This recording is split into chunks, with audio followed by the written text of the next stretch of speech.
Hello. Hello. Okay. Oh, what the hell am I looking Live at stream here? going. Okay, Blah, blah, blah, blah, blah, blah, blah. Okay, here we go. Check this thing.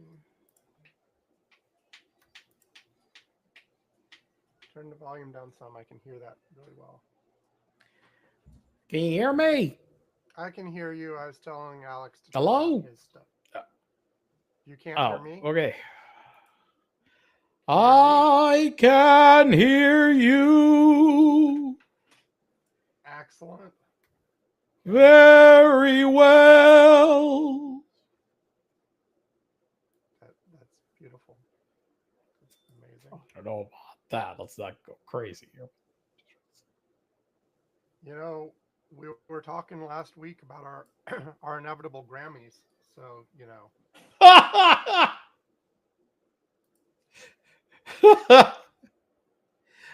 Yeah, well.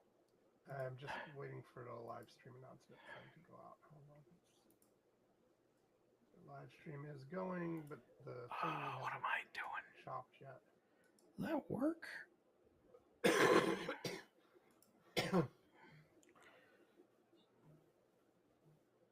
I can't do that. Okay. Oh. What? Oh, there we go. And here we go. No, I can't do that. Okay, shall we just go? Yeah. Well, aye, Captain. Aye, aye. Aye, aye. Arg. Nose, nose. Ear. Exactly. Oh, and here comes the dog. Hi, dog. Uh, Let's wait for him to calm down. oh, yeah.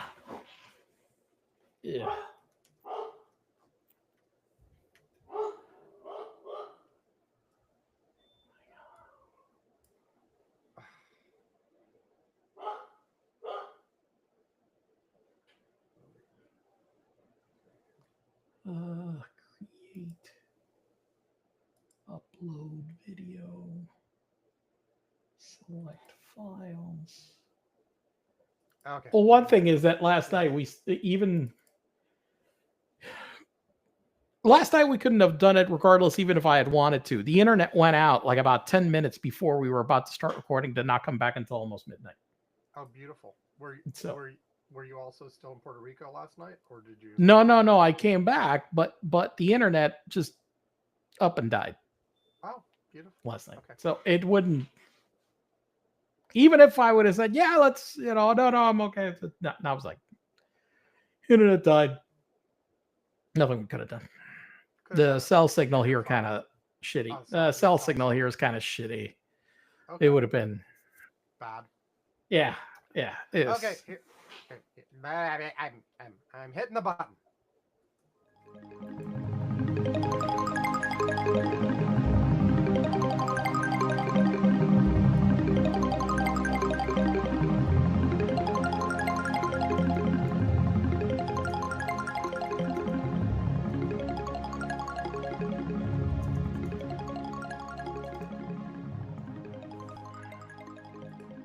Welcome to Curmudgeon's Corner for Saturday, February 22nd, 2025. It's just after 1930 UTC as we're starting to record. I am Sam Minter. Yvonne Bow is here. Hello, Yvonne. hello. Very exciting. So usual thing, we're going to do a butt first with some less newsy topics at the beginning. I got a TV show this time, and a couple, maybe a couple other things to mention. I don't know. And then I don't know what Yvonne's got. And then after we have the non-newsy stuff, we'll have two segments of like newsy stuff, and that'll be a show. I So hate the news. I know you hate the news. I fucking hate the news. Should we restructure everything and just talk about like I don't know gardening or something? I know nothing about gardening. I don't know much. That's one thing I'm terrible at. I know that you need dirt, seeds, Well, you could do fertilizers, hydroponics. You might not water. need dirt. Well, yeah. I mean, I say that I don't know anything, and a couple of months ago, when I went to Epcot, for decades, they have had this tour called Behind the Seeds. Behind the Okay. Seeds, so there is this area. I guess that's my butt first now. Great, beautiful. There's this area that is at Epcot called the Land. Originally, Epcot And just was, shockingly, by the way, just absolutely shockingly, your but first is Disney related. yeah, but that's because you brought up gardening, planting and shit. So look, Go for it. so Go go. Epcot used to be almost exclusively focused on education. Now there's a lot of it really tilts towards entertainment. But Mhm. originally, it was to learn about It technology. was like a permanent World's Fair was the Basically, was the brief yes. for it. Yeah, learn about the countries, learn about the cultures, all that kind of stuff. Okay. You do still do some of that, but that focus is significantly lessened. But one of the things that's remained, there is this area in the Land, even though they've replaced, they added like some stuff that's not educational, but there's still a lot of educational stuff there. And there is this one boat ride where you go through and they show you um, farming techniques, how they have evolved over time, Okay, right. modern farming techniques. They show you how they use hydroponics. They show you how they grow stuff without soil. Right. They have a research lab that they show you how they are testing different methods, how to do stuff without using any pesticides, for example, using natural um combatants like certain bugs and certain things. And they keep always said, hey, if you want to know even more about it, there is this tour called the Behind the Seeds tour that Okay. takes you in depth and what we do, to cultivate this stuff. So I had heard about this tour for, I will say, decades. Never signed up for it. You always have to sign up in advance. Right. Um, it gets booked up, and so if you don't sign up, if you get there like that week, you won't get a spot. Right. So sometime last year, my wife had been saying, hey, I want to take that tour because she does love to plant, do stuff. She does have a green thumb. Okay, all right, unlike you and me. Okay, Yeah. so I she, kill everything. yeah, I'm Although pretty much, I'm there's a not. plant behind me in my office. There are two plants behind me in my office that actually are still alive despite my best efforts. Like, Are they plastic? no, they are not plastic, but Okay, and one of them's in bad shape right now. The other one is getting by. My wife got me very hardy plants because I will forget they exist for weeks in a row. Like okay. Alex helps remind me to occasionally water them, but like it's alive. And this one replaces another plant that had lasted for years and years and years, but I finally killed. But Well, look, I have accidentally, for example, at my mom's house, she would leave town and say, "Hey, water the plants." yeah, I no. accidentally watered plastic plants more than once. I They thought you were looked gonna say you real. forgot and killed them, but yeah, no. No, I watered them, but she had some very real looking plastic plants, and I watered the damn. My mom was like, "Hey, you watered the damn plastic plants? Well, they looked real." Yes. Anyway, So, okay. you know, Back to the so tour. Back to the tour. so she said, "Hey, um, I'm going to sign us up for the tour." A few months back, that we were planning this trip to go during um the end of the year. We were going like around New Year's. We were going to go between Christmas and during New Year's, Okay. around those Yep. days. Then, unfortunately, my wife, she booked us, got us all three tickets to And then go. she She got was the sick, if I remember. she ruptured her Achilles tendon, so Oh she yeah, couldn't that right. go. That wasn't So she sick. was the one that, well, yes. So she's the one that was Was really gung injured. ho about going, but she wound up not being able to go on the trip. So I did go. Manu and I did go on take the tour, and they showed us all, how there was one, there were many interesting things that they showed us. There was one area where you went in where they showed where They basically like harvested these bugs Okay. that these bugs were natural enemies of some other bug that came in and would regularly attack their, their plants. Okay. And Right. so instead of pesticides, they managed to somehow harvest these bugs that they could go and then let, and that otherwise were not, harmful in any other way.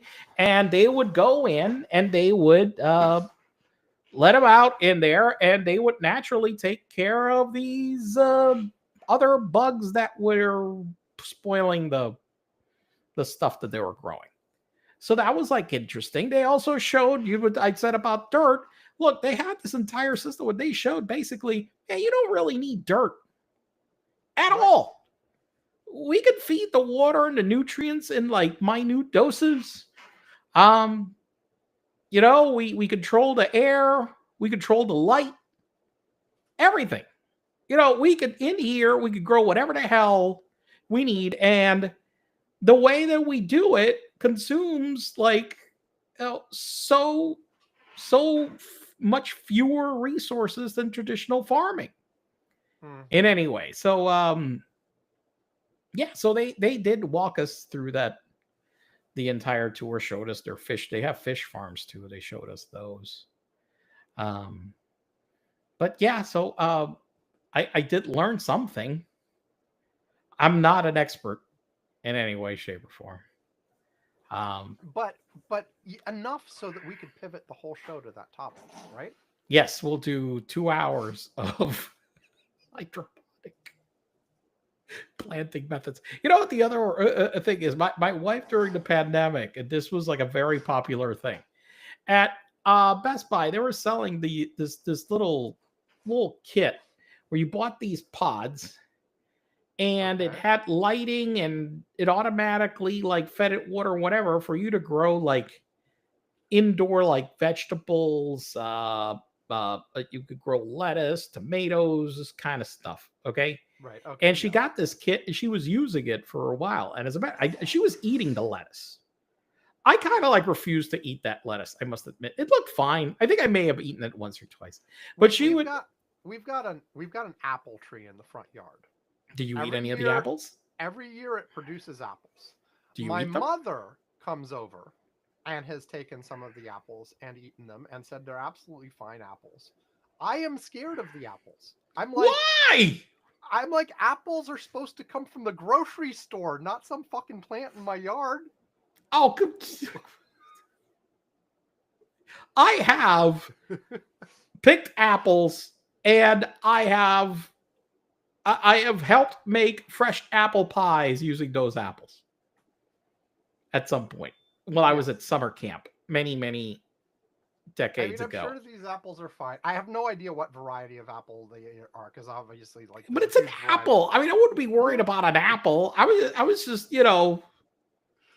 these green leaves growing indoors. I was just like, what the hell, man? I'm like, I don't know. They looked kind of weird. At the end of the tour, did they offer you the opportunity to eat stuff they grew? Well, here is the thing. They did use that produce at the number of restaurants in the that produce was used at the restaurants at Epcot. Now, the reality is that because it's quite small, it's not enough to really like supply the whole place. It's really more meant like a little like sample, but it did produce several. They did produce several tons of produce, regardless every year. They said so. It's not. It wasn't an insignificant amount, but it's not enough for a place that big. Okay, but it definitely was a significant amount of food that they produced. So anyway, gardening. That's all I know.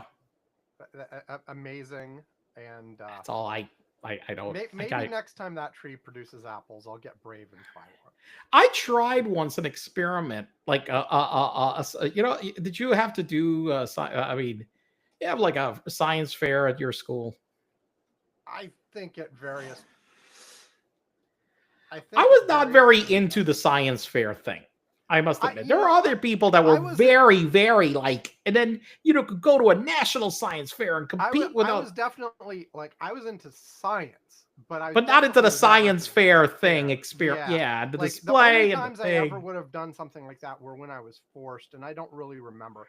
On the science fair topic, though, since you brought it up, I will still bring my favorite. I think I probably told this story on the show before, but it is my favorite like thing. That's science fair related.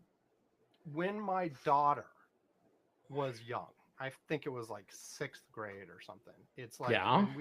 it's the year we lived in Florida.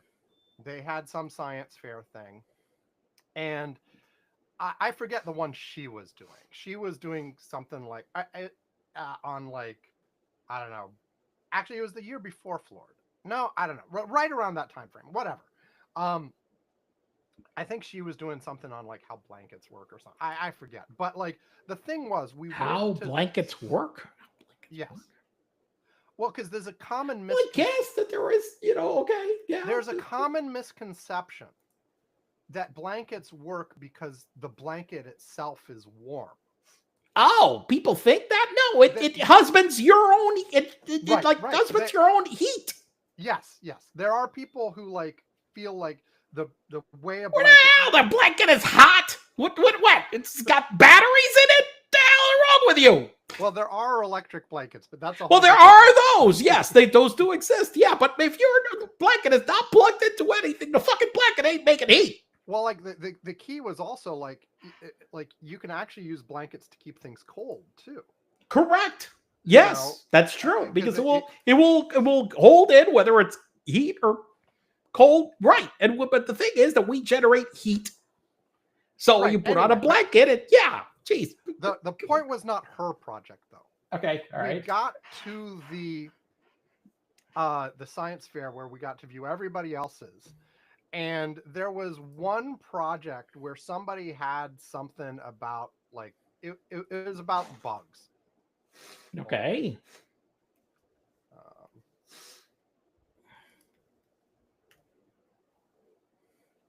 can you get mom to like get you some Benadryl or something? You're just like gooing all over the place. Okay. It was like about bugs or something. And Okay. I completely forget the whole thing about like what it was trying to say about bugs, whatever, blah blah blah. But like if you're doing a project about bugs, it is not uncommon to like have dead bugs pinned to your board, right? So like, you can see somebody doing something about butterflies and it's got a bunch of dead butterflies pinned to the board or whatever, right? Um the thing on this one is when you looked carefully, you realized that a couple of the bugs that were pinned to the board were still alive. Oh. They were pinned to the board and like squirming, like, get me off, get me off. And the stupid bug was still like alive. Oh. Ew. I think it was some kind of roach or something, but like, Lovely. and that is like the main thing I remember about this whole incident is this one kid had a science project about bugs. And like sometimes you'll see a science project about bugs where they're in a little terrarium or something and they're supposed to be alive. But no, the bug was They pinned were to the supposed to board. be dead, There was a bug, and like it had like a little it was like still alive. needle like shoved right through the middle of its body, holding it onto the board, and it was still alive and squirming. Ew. It's disgusting. That's just, my science experiment faux pas was dumber. I was not into the damn science experiment. I don't know why the hell I said, hey, we put water into plants. What happens if we put alcohol in it? Here's a news flash. They die. Okay, by the way. So yeah, they don't like alcohol. But here's the one thing. So I did this experiment where the experiment. What the fuck experiment? Look, I went and I got a set of plants.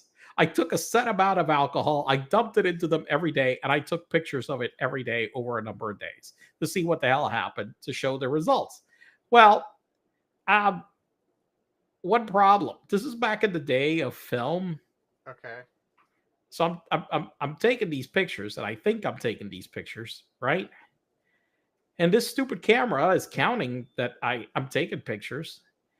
Then I think I'm finished. I go and I'm like, look, I'm going to I need to go and like get these printed. So I need to I gotta I'm gonna just whatever. I'm gonna rewind a roll even before it's done, just so I can like, take the pictures.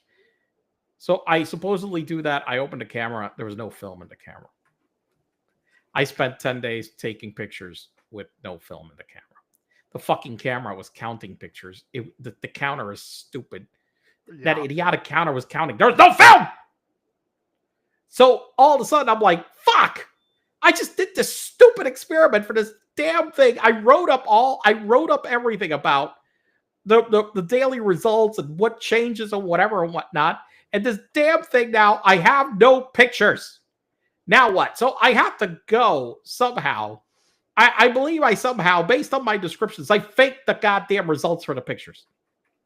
I thought you were going to say you drew them or something. No, I went and I just somehow tortured the plants into looking kind of like what was happening during the experiment. I believe I added a whole bunch of hot water and alcohol, like in massive doses. And that kind of like killed them like in a day or two. Because thankfully I didn't do this right up to the deadline. Before. Thankfully, it wasn't. Okay, so I had a couple of days to try to figure out what the fuck. Yeah, to kill more plants. Yes, because I had to get new plants to kill them because the other ones were already dead. I couldn't kill them again. Beautiful.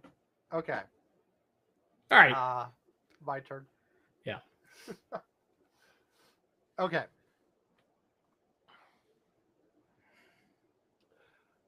Okay, so two things real quick. I'm gonna talk about Bones, like the TV show Bones, or like Bones, like physical phones. Oh, okay. The TV show Bones. That's my show of the day to talk about. But before that, I just want to mention, I mentioned this several months ago, like in December or something. But I just want to throw it out there again. I am looking for career opportunities. So if any of our listeners out there are interested in someone like me, either from the stuff you hear here. Listen, just listen to him on the podcast. Don't look at him on video. That's all I'm asking. No. He looks decent on video still. Okay, all right. Yeah. You can look at me on video, but maybe this is time for a new career. I can be the guy that's being interrogated on Law and Order because I was like the homeless guy who like saw the crime. I like this career choice. Look, you're the guy who plays the homeless, and we'll get you like new disguises every week. You play the guy who's just the homeless guy. I like this career. Listen, if I can figure out a way to get paid like $1 million a year, to be the guy who is just the homeless guy on Law and Order. Oh, I saw them over there, and they were like, "Oh my god, I don't know." Well, I lied. I've been drinking too much, the meth and the ketamine and whatever. But I think I remember them. Yeah, there you go.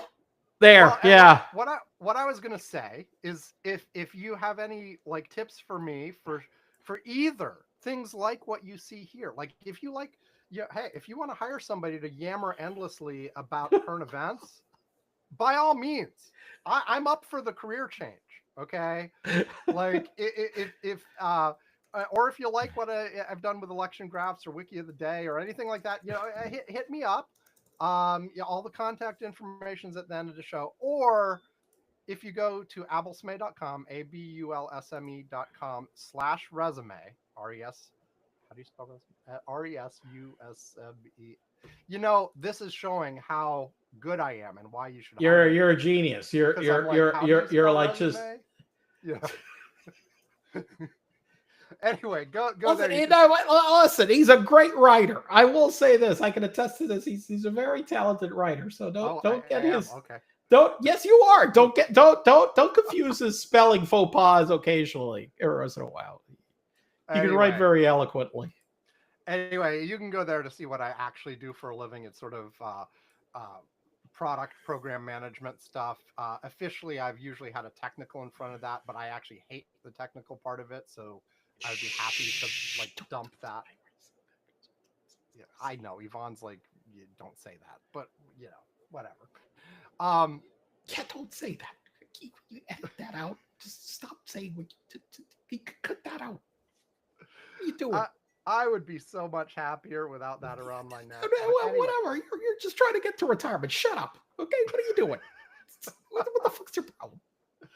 anyway, if you're uh, if you have any tips, networking, people I should talk to, hit me up. Contacts on that webpage, or we'll give you uh, stuff on that at the end of the show. Okay, now time for Bones. Bones. Bones, the TV series. Have you mentioned it? I So have are you familiar? watched. Have you watched it? Listen, I know what it is. I have watched a little bit of it, but I am not one that liked watching it. Like, my wife liked it, so Okay. I mean, she would put it on the TV.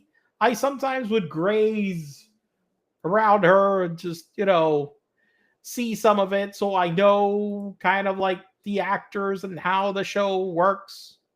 Okay. It's one of these investigative procedurals kind of a thing where the focus is on the forensic analysis, kind of a thing. And so, Exactly. yeah, So you've and summarized so, the whole yeah. thing. I don't have to say anything. No. The first of all, this was one that I s- I started it. I started watching it before I was tracking rigorously when I started. So I don't know exactly when I started.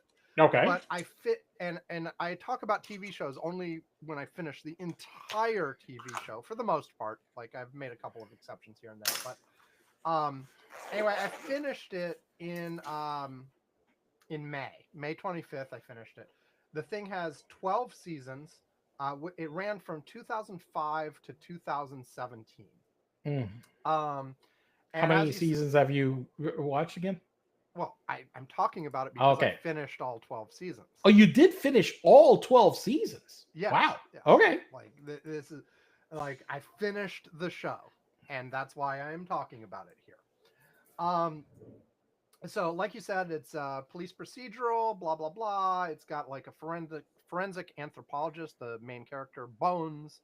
Right. Uh, I guess the character's name is Temperance Brennan, but her nickname is Bones. She goes by that, and she works with an FBI agent, Sealy Booth, and they solve murders and stuff.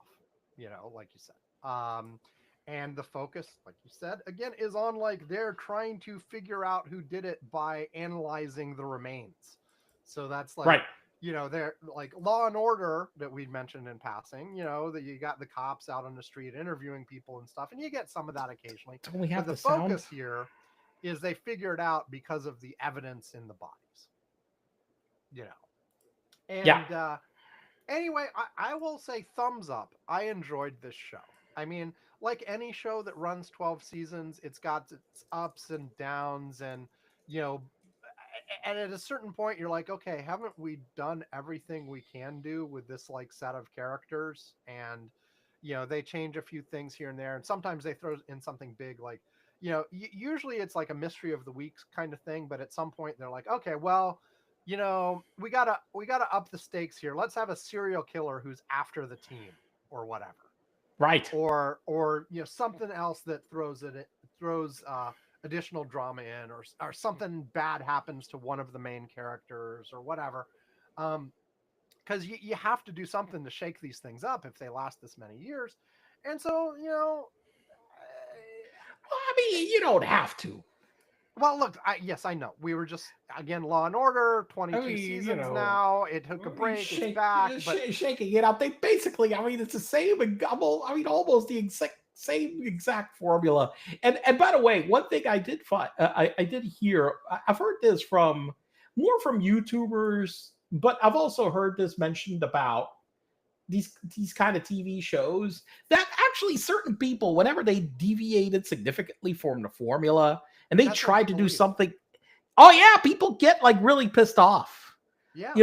That those are like usually the most hated episodes, or like the least watched videos that they put on YouTube whenever they try to deviate significantly from the formula.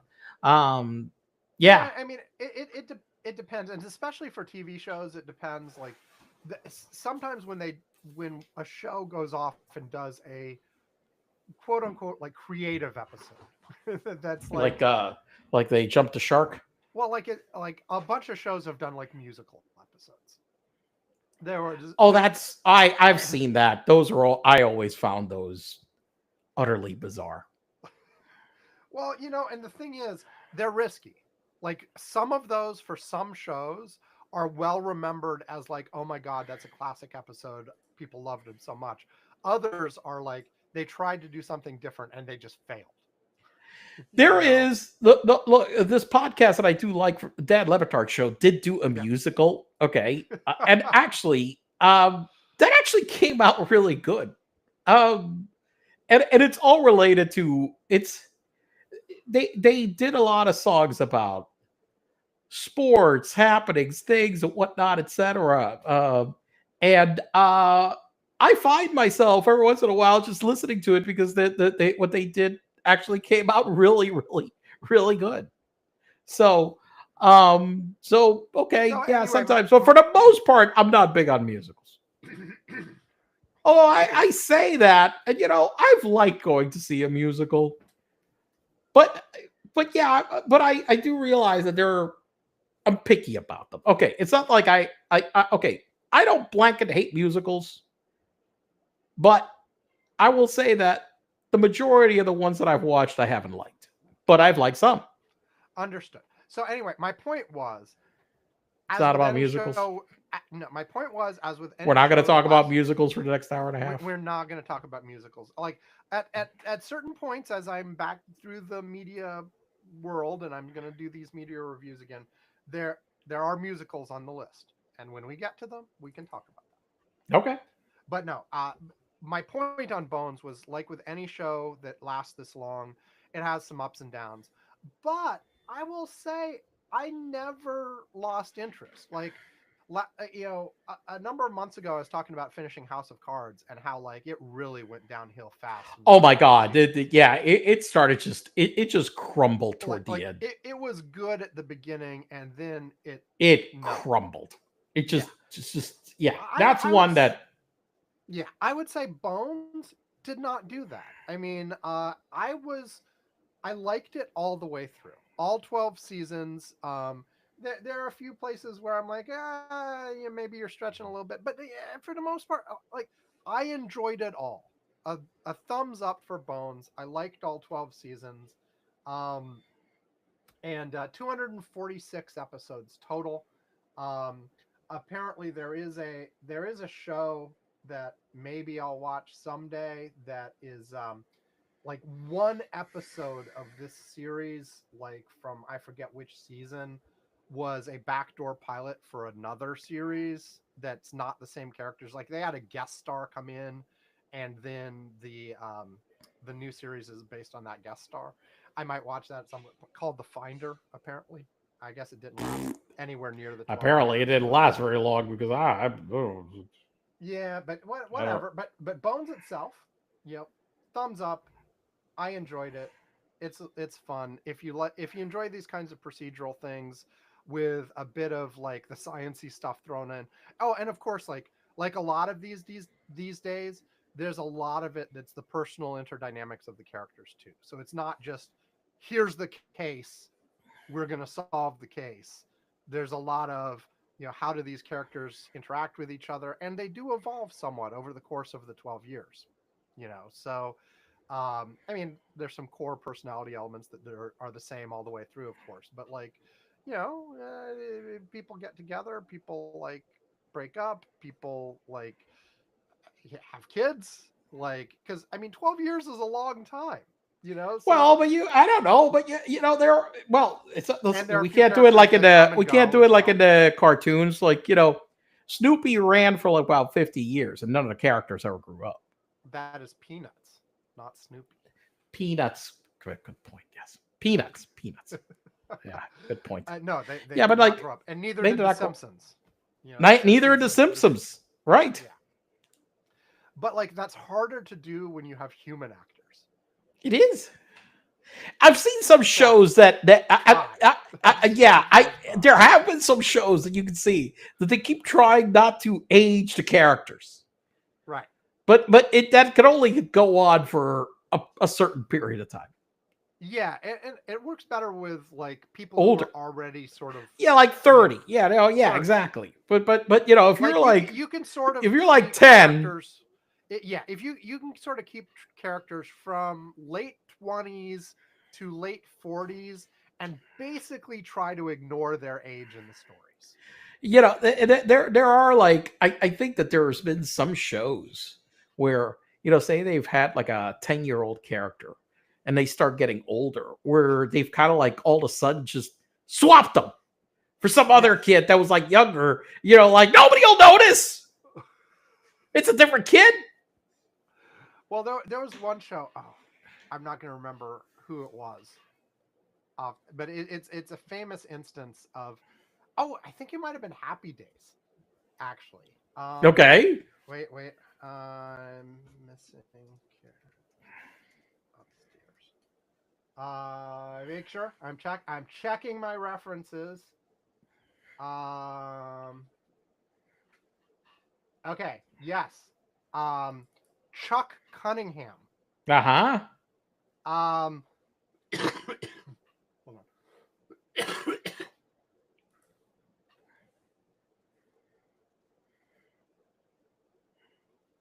Okay. No. Well, there's several, but Chuck Cunningham is one example of this. He was the oldest child in Happy Days. Richie Cunningham and Joni Cunningham's older brother. Okay. So He what did was they in the do? first. He was in the first two seasons. In season 3, he was gone and never mentioned again. There Um, you go. Just you know, whatever. He never existed. there Yeah. was and I believe let's see what's I'm trying to upstairs. I'm just trying to find all these. Okay, here we are. Judy from Family Matters Uh-huh. was another character. Um, so the Family Matters. This is the series that eventually had like Urkel and stuff, I believe. Uh-huh. Um, I never watched this show. Um, but this one, there was an episode in the latter half of the episode in the fourth season. Judy was sent to her room as a punishment. Never came back. She was never seen or heard from on the show again. That's great. Perfect. Talk about the ultimate punishment. You know, and yeah.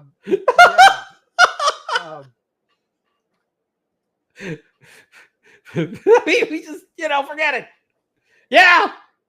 What? Who's Judy? What are you talking about? What do you mean? Yeah, What do you mean? What are you talking about? What are you talking about? What character? What are you? Yeah, and no write off, no like Nothing. Don't even pretend nothing. Just gone. That's it. Gone. and Love it. Perfect. So that's the way it should be. We just, you know, we don't even pretend. We don't even pretend that we, you know, it's like one of those, those things where they're trying to drive the person crazy. It's like, what do you mean, President? gaslighting. You know, yeah, that person doesn't exist. What are you talking about? They're like, what do you? Yeah, my brother. No, you know, just. Well, there's another series that did that in reverse famously as well, and that was Buffy the Vampire Slayer, which I'm not currently watching, but I watched almost every episode when it was actually on new. And let me check which season this happened in.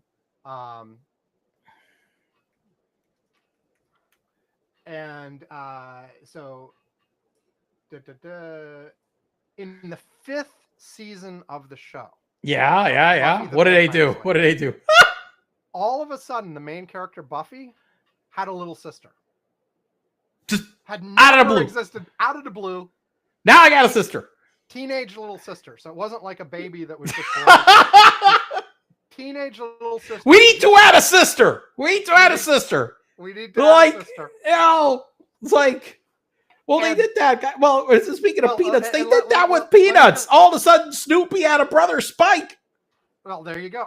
And like, spoilers here, there did end up being an in-show explanation for why Buffy's little sister Dawn showed up at that point. They did explain it in show. I won't get into that because it's spoilers. But yeah, it's just like all of a sudden she's just there, and there's no like introduction like, oh, new sister. It's just she's there as if she was always there. And yeah, that's the way to do it. I admit, that's the way to do it. You know, down. You know, it should be as easy to get Manu a brother. Like some people say, well, I got a brother. All of a sudden, we just show up and, oh yeah, Manu's brother. He's 11. What? He's always been there. What are you talking about? You're like, what do you mean? He's always there. Yeah. What are you talking about? Okay. Anyway, then I just use AI to edit them into all the old pictures. You can do that now. Yeah. Yeah. I mean, go. Just edit all the old pictures and videos. All of a sudden, there's this guy that shows up.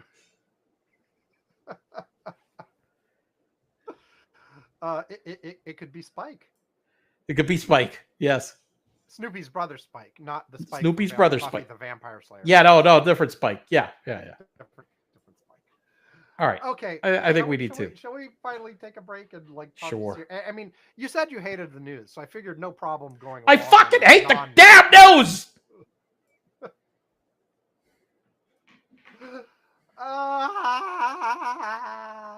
Okay, let's take a break. We'll be back, and then Yvonne can tell us which of the news things that he hates the most he would like to talk about first.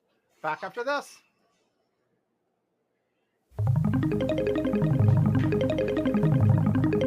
No, it's not the beginning of the show again. We're just taking a little time to credit the artist responsible for the music we use at the beginning and end of the show. What you are listening to right now is The O of Pleasure by Ray Lynch.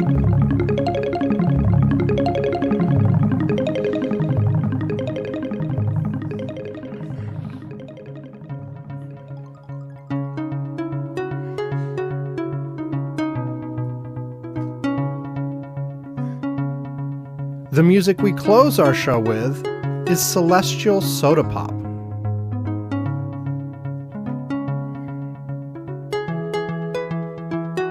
Both of these songs are from Deep Breakfast.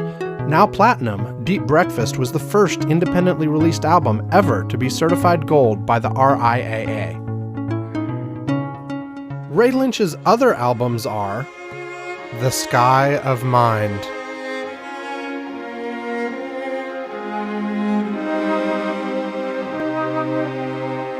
No Blue Thing,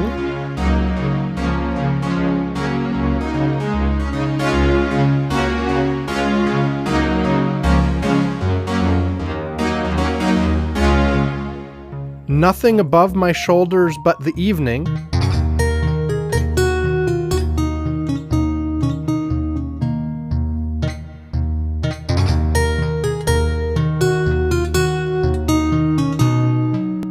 and The Best of Ray Lynch.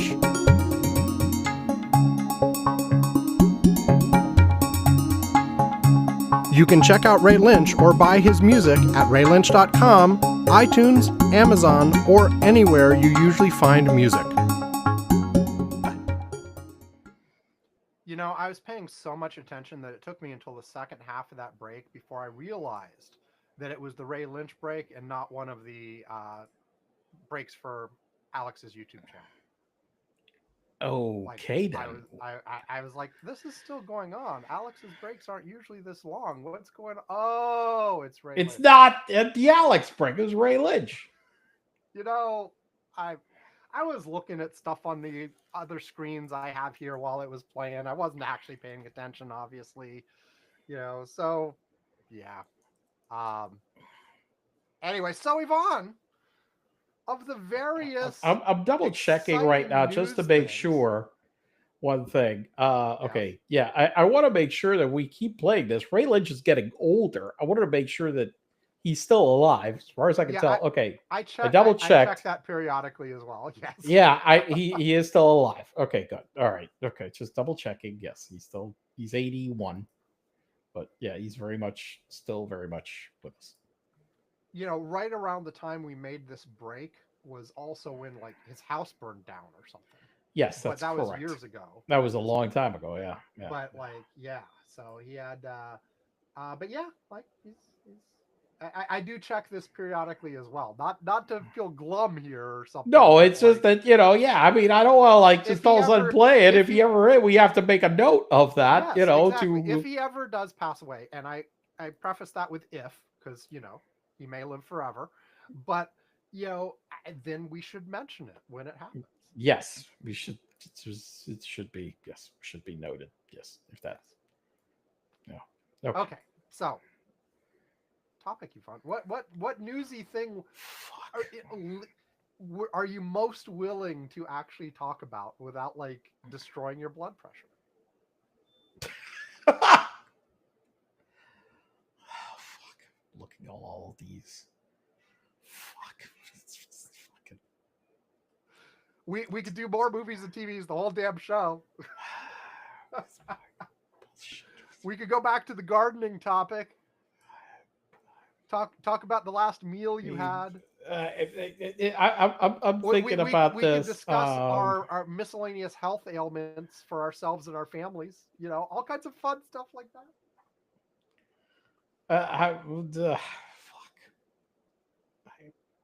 Fuck. I'm looking at them and I'm debating here for a second. Uh huh. Um, I guess. Fuck. The stupid fucking shit that happened with Ukraine this week. Okay. Now, I will Summarize preface what this. happened first. Yes. I will preface even Preface. before the summary Yes. that no one should have been surprised by it. This is something we've said repeatedly, like Yeah. on everything. Like, and this seems to be like a fundamental division when you talk to people about what's going on. It, for the most part, Harris voters, well, I don't even want to put it in terms of Harris and Trump voters. There are people who believed what Donald Trump says. Right. And then there are people who are like, that's just how he is. He talks about stuff. He won't actually do that stuff. Blah, blah. Right. But everything he is doing lines right up with things he said he would do. Yeah. Plus Project 2025, which he said he had nothing to do with. However, everybody associated with him did. And if you read the positions he actually espoused on his own damn website, which was called like We're all Project 2025. it was like something 47 or something. I forget what he called it, but like it was basically a summary of Project 2025, Right. just shorter. So Right. anyway, yes, no one should be surprised by anything. So- So you're constantly hearing about people being like, "Oh my god, I can't believe he's doing this. We weren't prepared." So he met with Putin.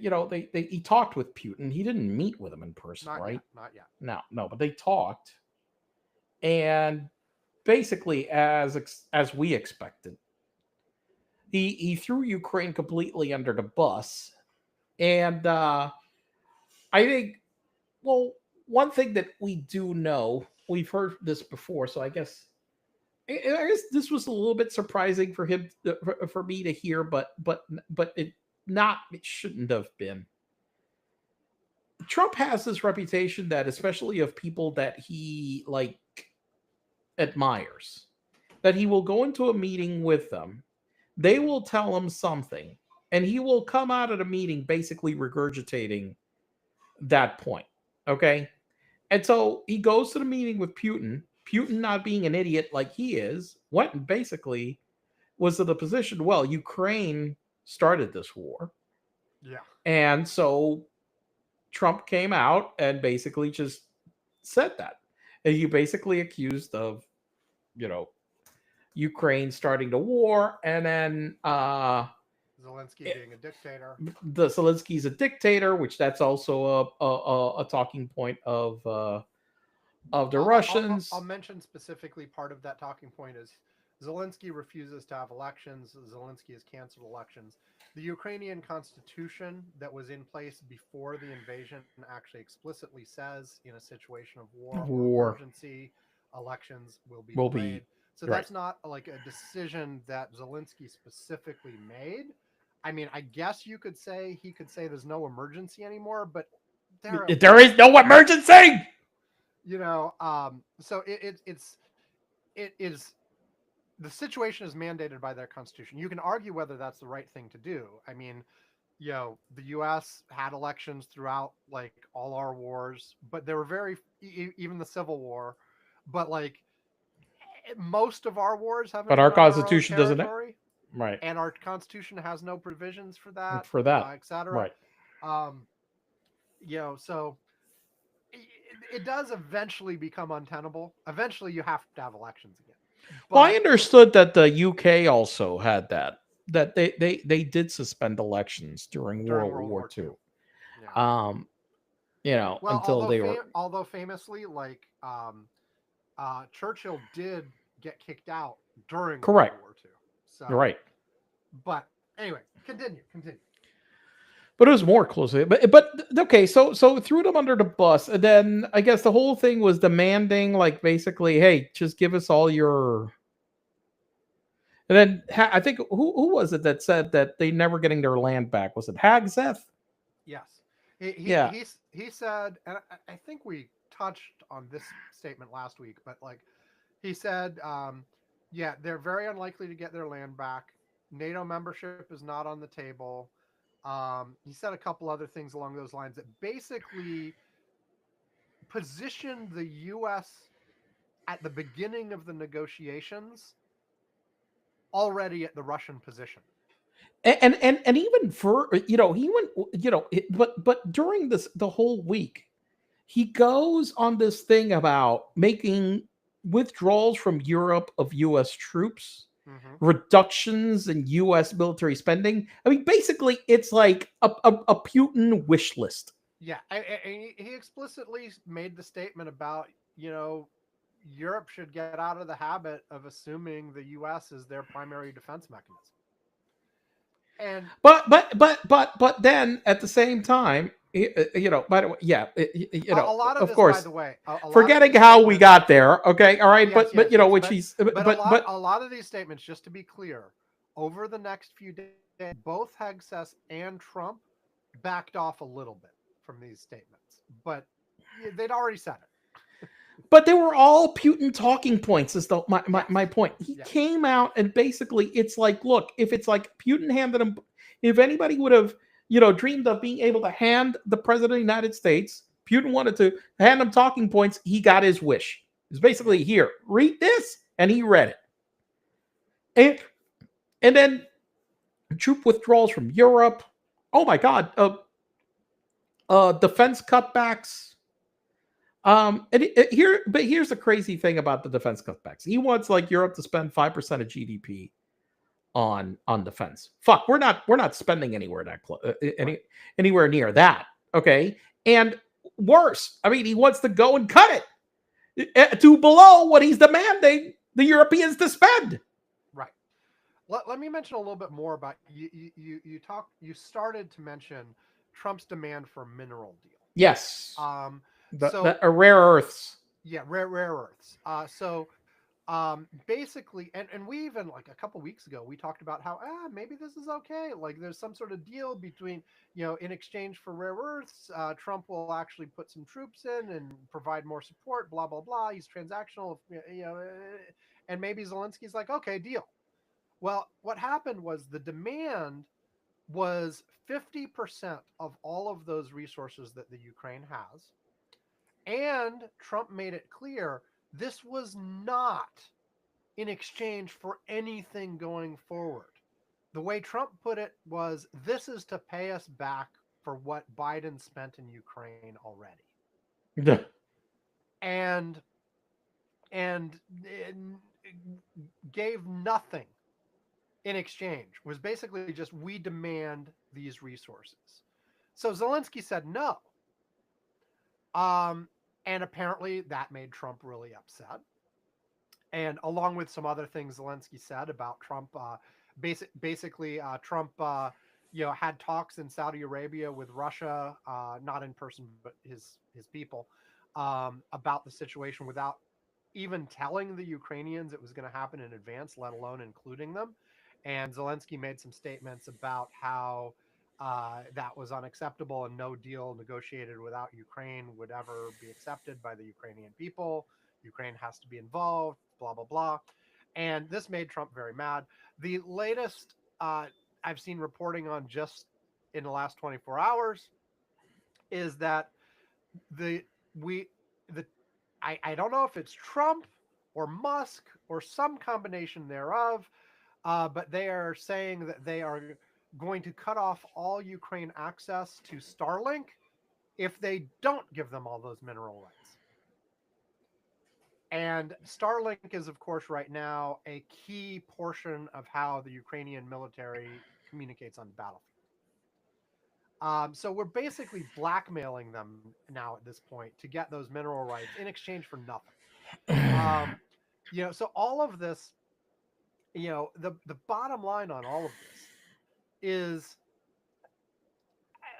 we have effectively switched sides on this Yeah. conflict. Yeah. Basically. Yeah. This is not playing some sort of neutral arbiter. The Trump administration is now pushing the Russian position on this conflict. Um, and Europe and Ukraine are scrambling to figure out how to react on that. Well, Now, yeah. we haven't quite said, okay, we're going to supply arms to the Russians now, but basically No. everything short of that. No. And Now the Europeans all of a sudden are scrambling, and now they're assembling their own by the aid way, and weapons package to Ukraine of a significant amount. One of Trump's talking points, by the way, has been how the U.S. has spent so much more than Europe and Ukraine, which is just outright false. Like, the U.S. has spent more than any other individual country, but if you But add not up Europe. all of Europe together, they have spent like 30% more than we have. So I forget the exact number, but Right. ballpark. They have definitely spent more than us on supporting the Ukrainians overall. So that's just plain false. Also, I should mention, like, we mentioned he's sort of taking the Russian talking points on who started the war and all, but where that came up most blatantly was in response to Zelensky saying that he wasn't included. Trump basically said, well, you had 3 years to make a deal. You didn't make a deal. And in fact, you shouldn't have even started it, was his response to all that. Shouldn't even started what? The war. Oh, because he started the war. Right. Yeah, Zelensky started the war, according to Trump. Again, there has been some minor back off from some of these statements, but Well, one thing is that I the one thing that the Europeans have been reacting very belatedly is they've known that they've had this risk related to their defense posture, especially since Trump was in his first term. And the reality is that that they had to spend more on defense, even though I know that that they've had issues with economic growth in recent times. But they are the ones that are at the tip of the spear in terms of the threat from Russia at the time. And given what happened in the first Trump term, they should have had a sharper reaction. However, they didn't. Now they're all under scrambling to react to something that they knew was a looming threat. And it shouldn't have surprised them in one bit that it was said. I will say that having Vance and Hagseth basically go over there and shit all over them probably wasn't. They didn't think that part specifically could have happened. I guess they probably expected it from Trump himself, But basically, they went over there and just shit all over Europe, in terms of military, economy, everything. We support the far right parties. I mean, basically, it was just, that's been the last couple of weeks of our relations with Europe at this moment. Well, It's just, here, and here, so, here's the but, thing. After Trump won, there already Europe was talking like, we have to figure out how to live our lives without the assumption of a benevolent America. I mean, America's never been completely benevolent. There's well, been all kinds of weirdness in the well, well, relationship, well, but fundamentally, and an America that actually had a good relationship with Europe. yes, yes, that's a good way to put it. Like, there was a mutually beneficial U.S. Europe relationship that uh, everybody appreciated, Yeah, and they started to, in Trump one, they sort of retrenched. But I think everybody, and this goes for us, how we reacted to Trump internally too. There was sort of this general feeling that this is temporary. This is an aberration. Trump will be here a little while, and then as long as we can get through it, things will go back to normal. right, Now, with Trump winning a second time, including winning the US popular vote, there's a lot more thought of like, well, shit, this yeah, might not be temporary. that's This right, might just be how the way it is. And even if it is temporary, even if like the next US president comes in and tries to reverse all this stuff, well, what about the one after that? right, We can no right. longer You can't. rely on Yep, this long term. Like, we have to treat the US as an unpredictable entity that at any moment, could switch direction. right, So we can't rely on a damn thing. And and with Trump himself, I mean, with all this mineral stuff and everything else, we come back to again his transactional nature. Like, there's nothing there's no sort of base ideological thing here on most of this. There's some core racism that exists. There's some core sexism that exists that permeates everything. But fundamentally, like, he could switch direction 180 degrees on a dime if he perceived it would benefit him. You oh know, yeah, or if it hurt people that he doesn't like. That is also a reason that he will turn on a dime. yes. So God. uh, Uh, so yeah, no one can count on him, and so everybody worldwide is going to have to pivot to that stance that they just cannot rely on the US for anything, one way or another, no, and figure out how to go about things based on that new assumption of what the world is like. That yes, the US may do something helpful every once in a while, but they also may do things that are horribly harmful. correct. Regardless of who you are in the world and what the previous relationship was, good or bad, you know, and That's the new reality. that's the new reality, and that's a very, very unstable reality. The one thing is that that Trump supposedly is doing this for. I'm not even really sure what his in his head he thinks is the reason for this. I mean, do you because does it make America safer in any way? The reality is no, No. no. Um, that's the clear reality. This doesn't do that in any way, shape, or form. So, I mean, but I also realize that when we talk about Trump, when we talk about the fact that he's transactional, he also doesn't think he's not thinking strategically in terms of the long term. No, He no, probably everything is extremely short term.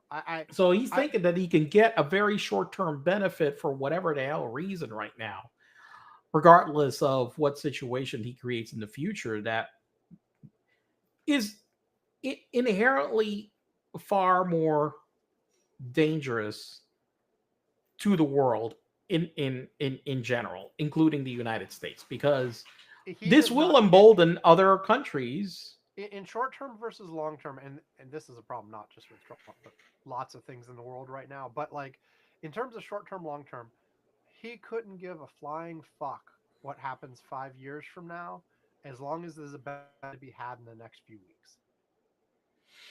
Yeah. So yeah. I mean, he's really setting up.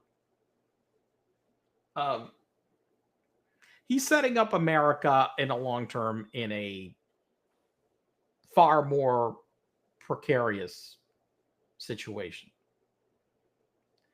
Uh, I mean that's my view. Here's the one thing that I find humorous about all this. I know that it's difficult to think of that, but I find it. The one thing that I found humorous is fucking Marco Rubio's face as he sat at this meeting in Saudi Arabia and other meetings with Lavrov and all these people, and with this face that just completely betrays the fact that in his head, he knows he is a complete sellout. But the thing is that he has sold himself out for financial reasons, for political reasons. Because just to be clear, Marco Rubio's history, like, is a hard line anti-Russia guy.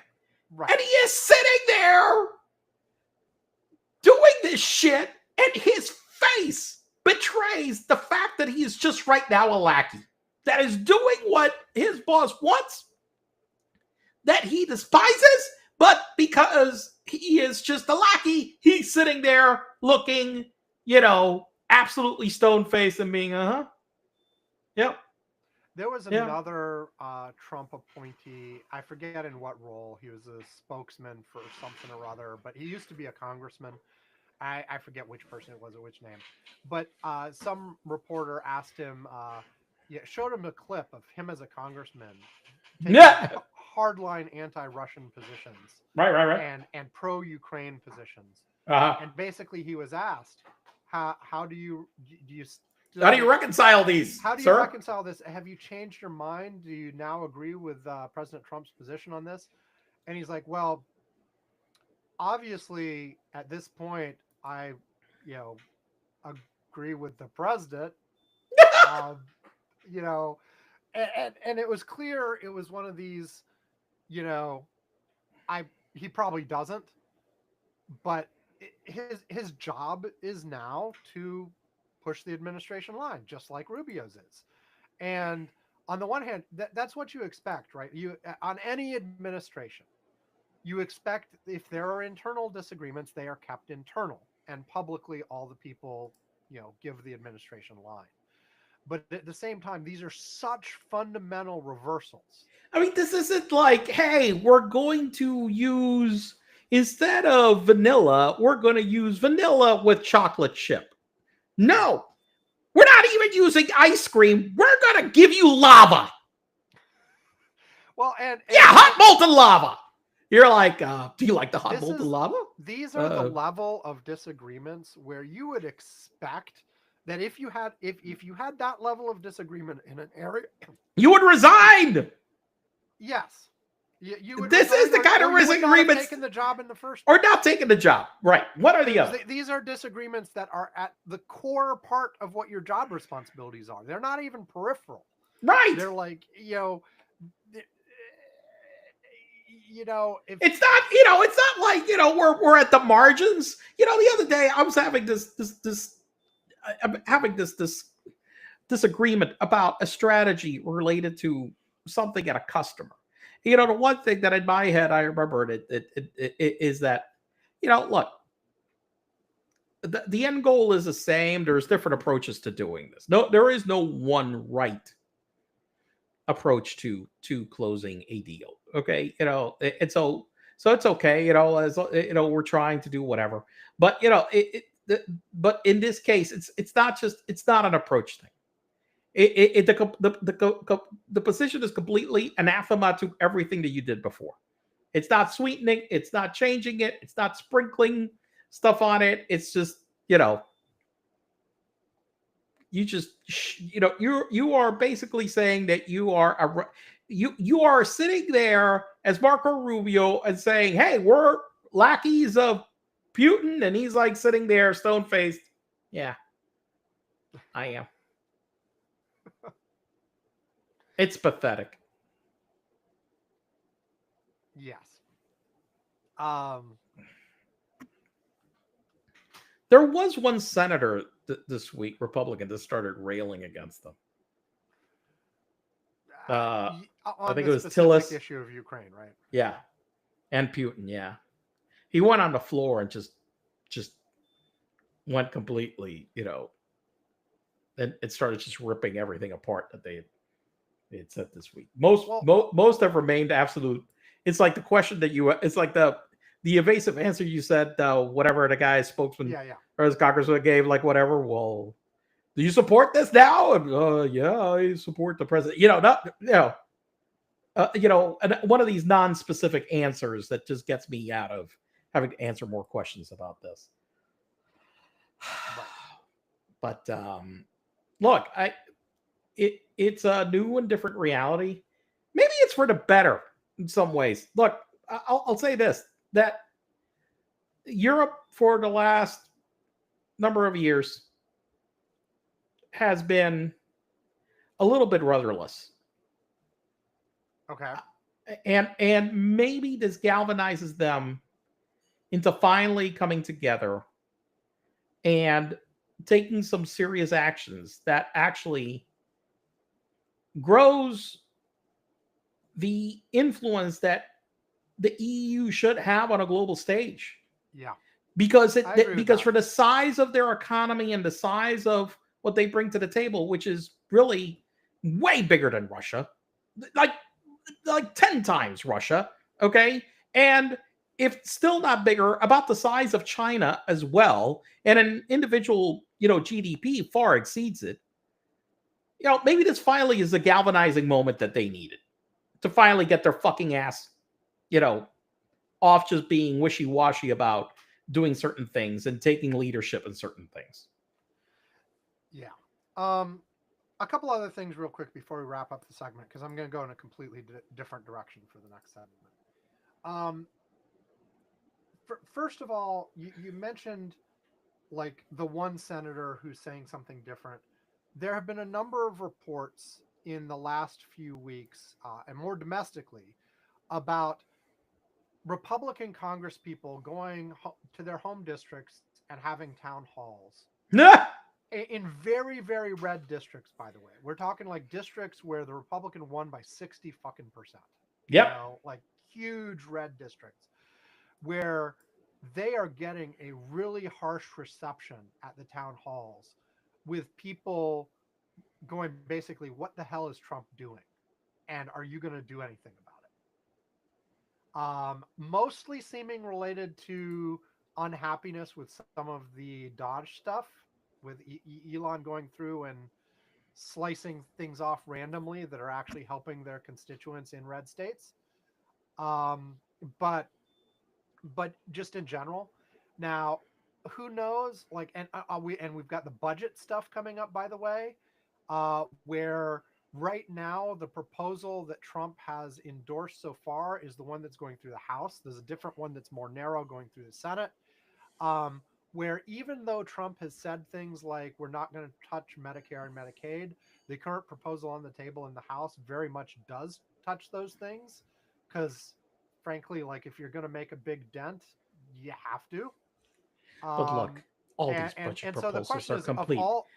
Sam, the question is, it's such. Do these things end up eventually, almost by necessity, driving a wedge between congressional Republicans and Trump? Yes, because there's no other. I mean, I don't see how the hell they survive politically. Listen, them right now already. I've already seen videos, and I didn't see anybody in the news confirm this is accurate or not. Okay, but so let's spread the misinformation. I've got some more information. No. I'm giving. Wait. I am prefacing this not as confirmed fact. I'm saying that this is something that has come up that they are saying related to some of these changes, for example. Yeah. Okay. Medicare insulin price caps. Okay. Mhm. Number of people had said weeks ago that one of the things that Trump had signed as an executive order basically obliterated those. In many news organizations I saw that first said, no, that's not the case. But then I keep seeing anecdotal reports of people going to refill their insulin, and all of a sudden they're going from having to pay $6 that they're being demanded $80. Okay? To Mhm. do so. This is the shit. You see, this is the kind of shit that got Biden into problems in the first place. Okay? This kind of stuff. My eggs were more expensive. The gas was more expensive. This was more. Man, look, if people are going to go to the pharmacy and they're going to find that they're paying $80 for insulin instead of $6, this is going to blow up so fast in their face. Well, so far on almost anything like that, the Trump administration is still saying it's Biden's fault. Which, look, it's only been a month. Yeah, but then he can fix it. Okay, but wait. But that doesn't last because you can fix it. Now you're there. You're supposed to be fixing it. Right. Okay? I mean, it's the last guy's fault thing will last a while. You can do that for a while. You can't do that forever. It's not going to last a while if the price started right after he came into office. That's the problem. Like with insulin. One of the things that we've said repeatedly on this show is how economic stuff has a significant delay between the action that's taken and the result. So we have to be fair on that in both directions, right? But the thing is that okay, but I'm talking about two different things. Okay, Yeah. One is, hey, I decided to eliminate funding for research and development for these things. Okay, that has a delayed effect. Well, we're going to stop the project to build this bridge. Okay, we're not going to fix the bridge. Well, that doesn't have an immediate effect. But if you're going to go and people are going to go and get their health care cut, if they're going to go and immediately get their, all of a sudden the deductibles for their medicines soar 1,000%, that's not a delayed effect. They just did it right away. And here's the other thing that they're doing. But here's the other thing that they're mushrooming. Here's the other problem. They're doing these things where, hey, an interest rate increase or cut has a delayed effect. But if you lay off 500,000 people now, that has an immediate effect. That doesn't get that delayed. Right. That's 500,000 people on the street. Yeah. That aren't going to find jobs right away. There's a huge difference between we passed the Inflation Reduction Act with all kinds of infrastructure spending that's scheduled over the next 10 years.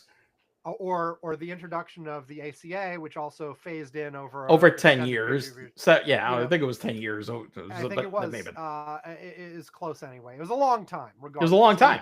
It was in both of these situations. It's long enough that by the time you get the effect, everybody has forgotten the thing that caused it in the beginning. Correct. Even and certainly the people who aren't paying attention anyway. They're just, hey, this good thing happened, and it was under Trump, so it must be Trump. Yeah, there's no association whatsoever with the actions that actually kicked it off because it was way far in the past and they're not paying attention anyway. But you're absolutely right. There are other certain actions of the kind you mentioned, like lots of federal layoffs or, institute a tariff right today. All these kinds of things are going to have impacts very quickly. Yes. Right away. And so, yes, you're going to get some pain there. But, and we haven't talked much about the budget negotiations and all that crap, but it's going to be very tough for them, And then they talk about deficit reduction, right? Yes. Listen, could you explain to me how the hell we're going to reduce the deficit if we're all going to get a check? All of the proposals, both House and Senate, will raise the deficit. And before we even talk about what you just mentioned, there's a proposal on the table to send out checks to all Americans. I've heard as much as $5,000. Yes, I have too. To all Americans. To all Americans to give them the benefit of the stuff that Elon is canceling with his Dodge effort. Um, Doge. I'm saying it wrong. Give them the benefit. I don't understand this. They're using Visa to pay MasterCard. What the fuck is wrong with these people? We're already borrowing that money. So you're going to borrow the money now to go and fucking like give us more checks? Just to give us wait. The thing is, we had economic stimulus checks before because people were on unemployment, whatever, blah, blah, blah. No, they're saying that these are, hey, we're giving you checks of our savings, but they're borrowing money to give us checks of our savings. Well, and presumably the checks are less than the actual savings, although I'm not sure that's true because everything. Listen, well, the savings that they say because it's all yeah. Well. The thing is that what's his name is purporting that he's going to come up with $2 trillion worth of savings. Right. The $5,000 is presumably based on actually getting the $2 trillion. Right? And then that $2 trillion turns into 25% of that $500 billion is handed out in checks. But look, here's the thing. Here's the reality. They may just say, because they'll cook the books in whatever way to show these $2 trillion in shavings. I'm talking like Sean Connery now. More shine. You keep the little bowl of everything you've shaved off your face in the last year, right? Oh my God. That's what we're talking about. That would be so disgusting. Anyway, there's a shavings that they're proposing, and so they're gonna cook the books. They're gonna say that they saved $2 trillion. Then we're gonna give a check on the 25%, which is $500 billion, which winds up basically putting a massive bigger hole in the deficit and sending us checks for whatever the hell damn reason, and a whole bunch of morons. Because they're going to be signed by Donald Trump and probably Elon Musk too. As far as I'm sure that it'll be signed to Donald Trump, Elon Musk, savings, whatever. Okay, yes. and then everybody look. You see, Elon Musk sent me a check. Yes, exactly. Like, and in that interview, like, after he lost. Biden specifically said, "Hey, I probably screwed up by not signing the fucking checks." Because he went back to normal, which is the check is signed by the Secretary of the Treasury or something. And he's like, "I should have signed the damn checks." Yeah, so that people would think they got checks from me. Yes, because all kinds of people thought that Donald Trump was personally sending them checks. When in fact the checks were being sent out in many cases based on laws the Democrats had passed that the Republicans didn't want. Right. But Donald Trump signed the check, and so yes. The one other Trump related thing I wanted to mention is we were talking about all like, oh, he's doing all the Russian talking points. So this once again brings us to the what the fuck is up with Donald and Putin. Because and so people have been. Well, before we go back to that, hold the Donald Putin point, because there is one thing that I wanted to talk about in terms of the taxation and that budget issue, which we keep talking about. I had pulled up some data before that I hadn't talked about on the show. I shared on the Slack specifically related to what is our issue? Why is the deficit at $2 trillion right now? And look, it's purely related to the fact that the Republicans have cut taxes in a crazy way, especially to the wealthiest and corporations. There is just nothing. And you see it in terms of our economy, how it's grown in the last decade. The economy in the last decade has went from about 15 to 16 trillion dollars to about 26 trillion, added about 10 trillion worth of a GDP to the economy. And during that time period, the taxes only rose by, even though it was like a 50% growth, over 50% growth on the economy, the taxes only grew by less than 10%. We only added about a few $100 billion in revenue, which makes no sense whatsoever. Okay, that pretty much means that we're just, we have been just cutting taxes to so many companies. Warren Buffett today basically just flat out called every other corporation They just announced their profits. It just announced that they had record profits, but also that they paid more. They actually, Berkshire Hathaway paid 5% of the corporate taxes in America, paid last year. Berkshire Hathaway. One fucking company. Okay? And that just shows you how fucked up the corporate taxation system is in the United States. And the thing is that he went and purposely did as little as possible to avoid taxes. Okay? Because if he had, he probably could have paid zero. But he said, fuck it. Because, one thing that Ruben Gallego was actually talking about, which I'm actually agreeing on him on this, is that, and a couple of people, and Mark Andreessen said this, but his conclusion is a different one. I got a lot of people on the left that vilify every business and every corporation, blah blah blah, that everybody is a crook. Every rich person is a crook, and every corporate company is a crook. Okay, all right. And the one thing that they do is that they alienate certain people that actually are advocating for the same shit that they are, and just calling them crooks. Look, you want to say that most of them are, crooked like this? Absolutely. Mm-hmm. But you also have to recognize that a number of them are your allies in this and not shit all over them, okay? People like Michael Bloomberg, people like Warren Buffett, people like Bill Gates. They want that. They're trying to help. Don't shit on the people that are also trying to help. Don't shit on people that are richer and saying, hey, I should be taxed more. Right. My tax rate at that rate should be 90%. They're trying to help you. Stop shitting on them. And also, the other thing that Ruben Gallego actually said, which I do agree with, even though some of the stuff I disagree with, is that a lot of poor people actually want to be rich. Mm-hmm. So when you vilify every rich person, they're like, but I want to be rich too. That's the American dream. Right. I want to be rich. And I'm like, and he's right. And I'm like, I'm one that doesn't care if they vilify people that make a lot of money. I'm like, even though, many times I've fallen into that group, I'm just like, look, I don't care. Because I know that a lot of stuff they're right. They may be lumping everybody into the group, but the problem is that there's so many of them, so many people that make a lot of money that are fucking shitheads that I get why they will take the broad brush and just, paint it over everybody. Okay, I get it. I understand why they're angry. But I don't think that's working. And by the way, I'm remembering that Clinton,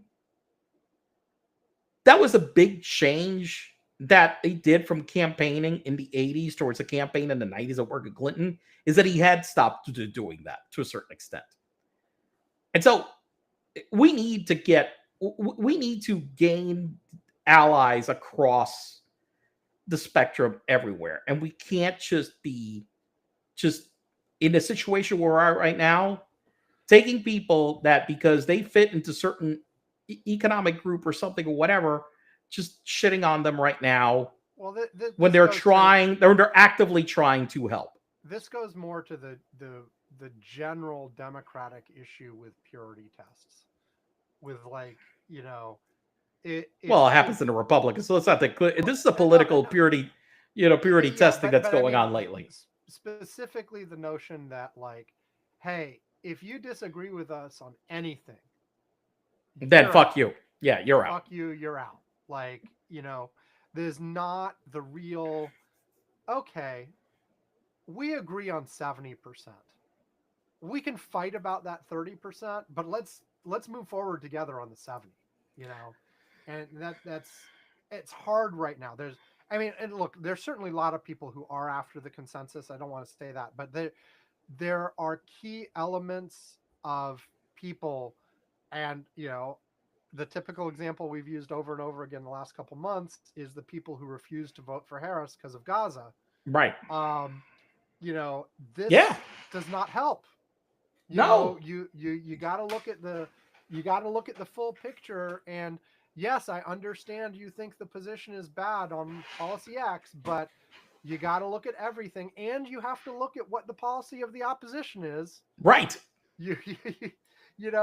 I saw someone put it that said, okay, so you argue it's not true, but you argue that Trump and Harris were exactly the same on Gaza. Right. You know, okay, assume that is true. At best, that takes that issue off the table because they're equivalent. So now you Right. have to look at So then everything vote else. on everything else. Right. You can't just say no overall. Right. Okay. The one other thing I was going to say, I said I wanted to You share a you piece of misinformation.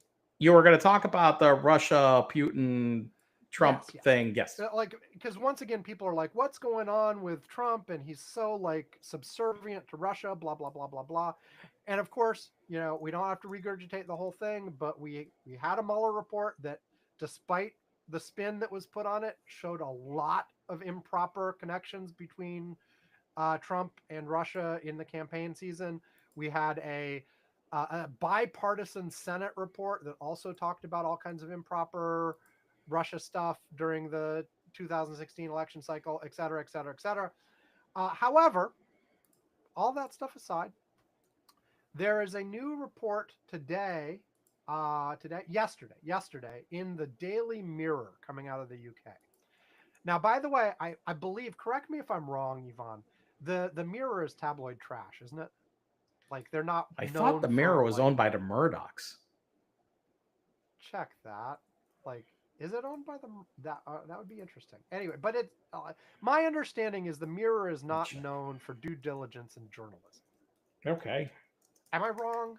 Like, I'm yeah, check me because I'm not like fully up on the nuances between different British publications. I'll be honest there. Let's see. The, the Mirror, the Mirror. Daily What's Mirror the is verdict on British, the Mirror? founded out of the Mirror, is owned by Roche PLC. Massive simply the Mirror, sister Sunday, Sunday Mirror, Baba Korea. Actually, no, I guess it's not owned by It's not a political British. alignment, Labor. Okay, so Okay, they are on the so left. they're leftish. Originally pitched in the middle class area, converted into a working class newspaper in 1934. The paper went through a protracted period of crisis or death, blah, blah, blah. It, it, nothing says Is it that. There, reputable, or is it like the National Enquirer kind of trash? as far as I can tell, it is reputable. Okay. Well, I haven't seen this anywhere else, and they're only citing one I source. get I confused Murdoch. I'm sorry. The Mirror was owned by Robert Maxwell.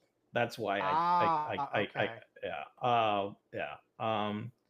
And they went through a very big crisis after he died because I mean, Robert Maxwell was his. Okay, Robert Maxwell is Ghislaine Maxwell's dad, Father. Yep. who is the She had a few issues. Epstein's, Yep. paramour, I guess. I don't know what the hell to call her. She That acquired young girls for him. yes, who is in jail right now, right? Yes, Okay. I believe so.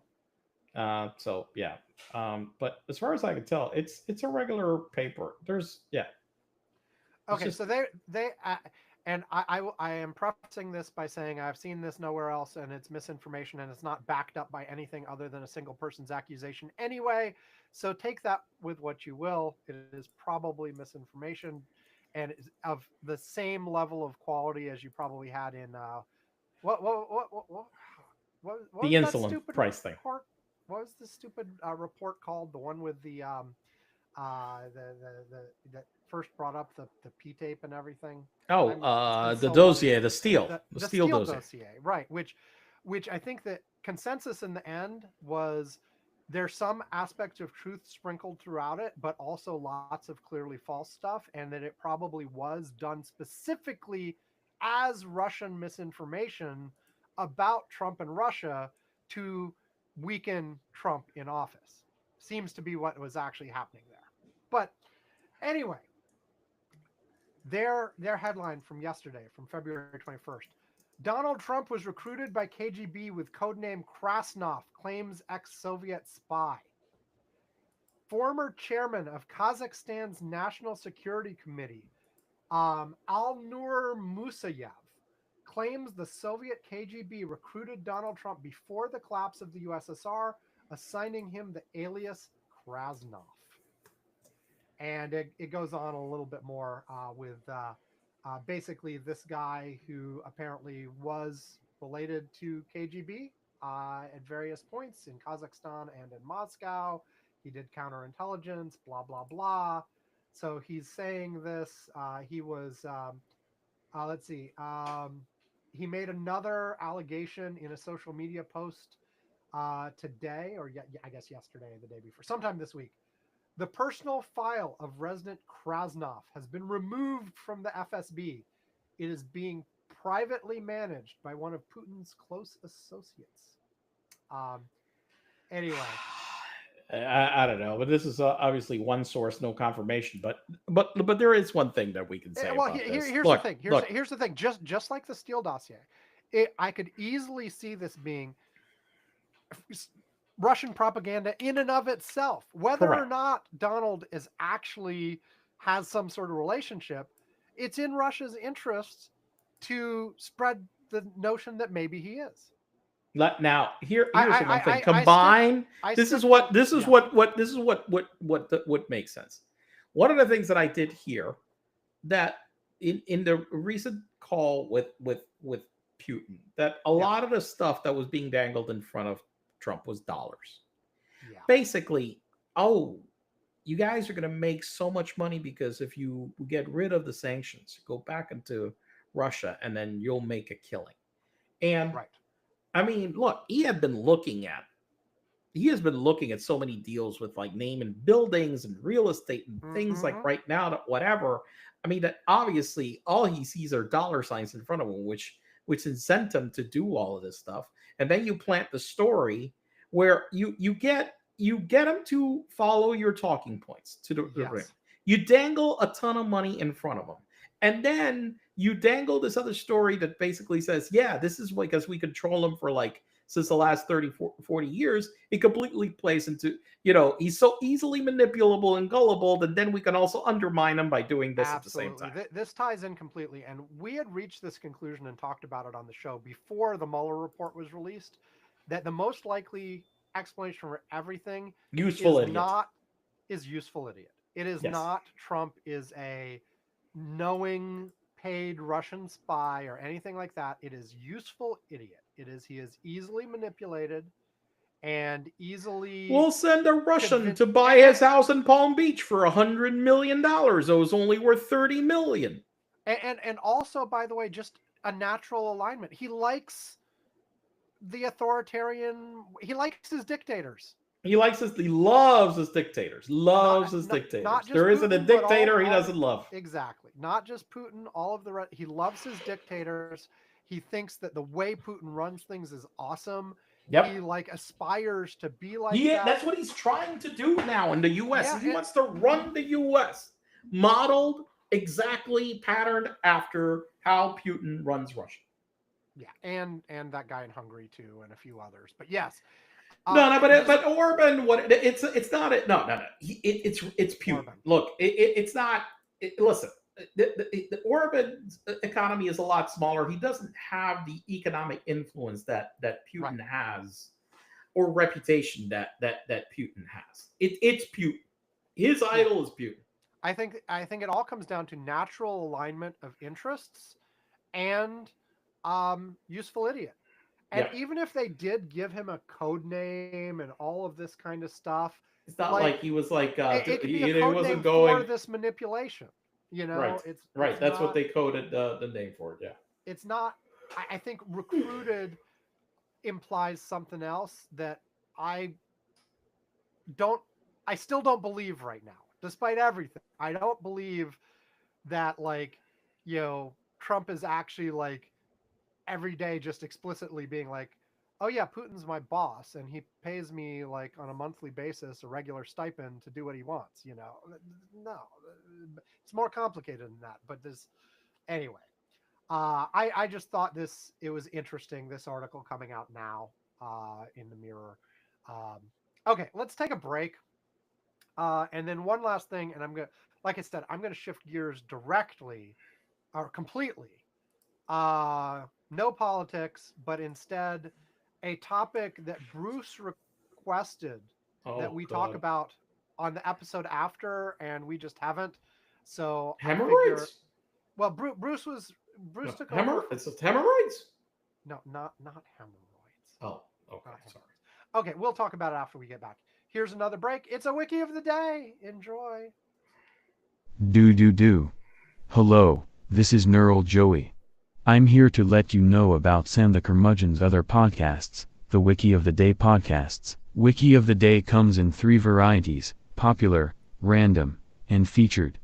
Each highlights a new Wikipedia article each day. They just pick the articles differently. This week on Popular Wiki of the Day, you would have heard this summary for 2025 Four Nations Face-Off. The 2025 Four Nations Face-Off, French, Confrontation des Four Nations, was an international ice hockey tournament held February 12 to 20th, 2025. The games were played in Montreal at Bell Center and in Boston at TD Garden.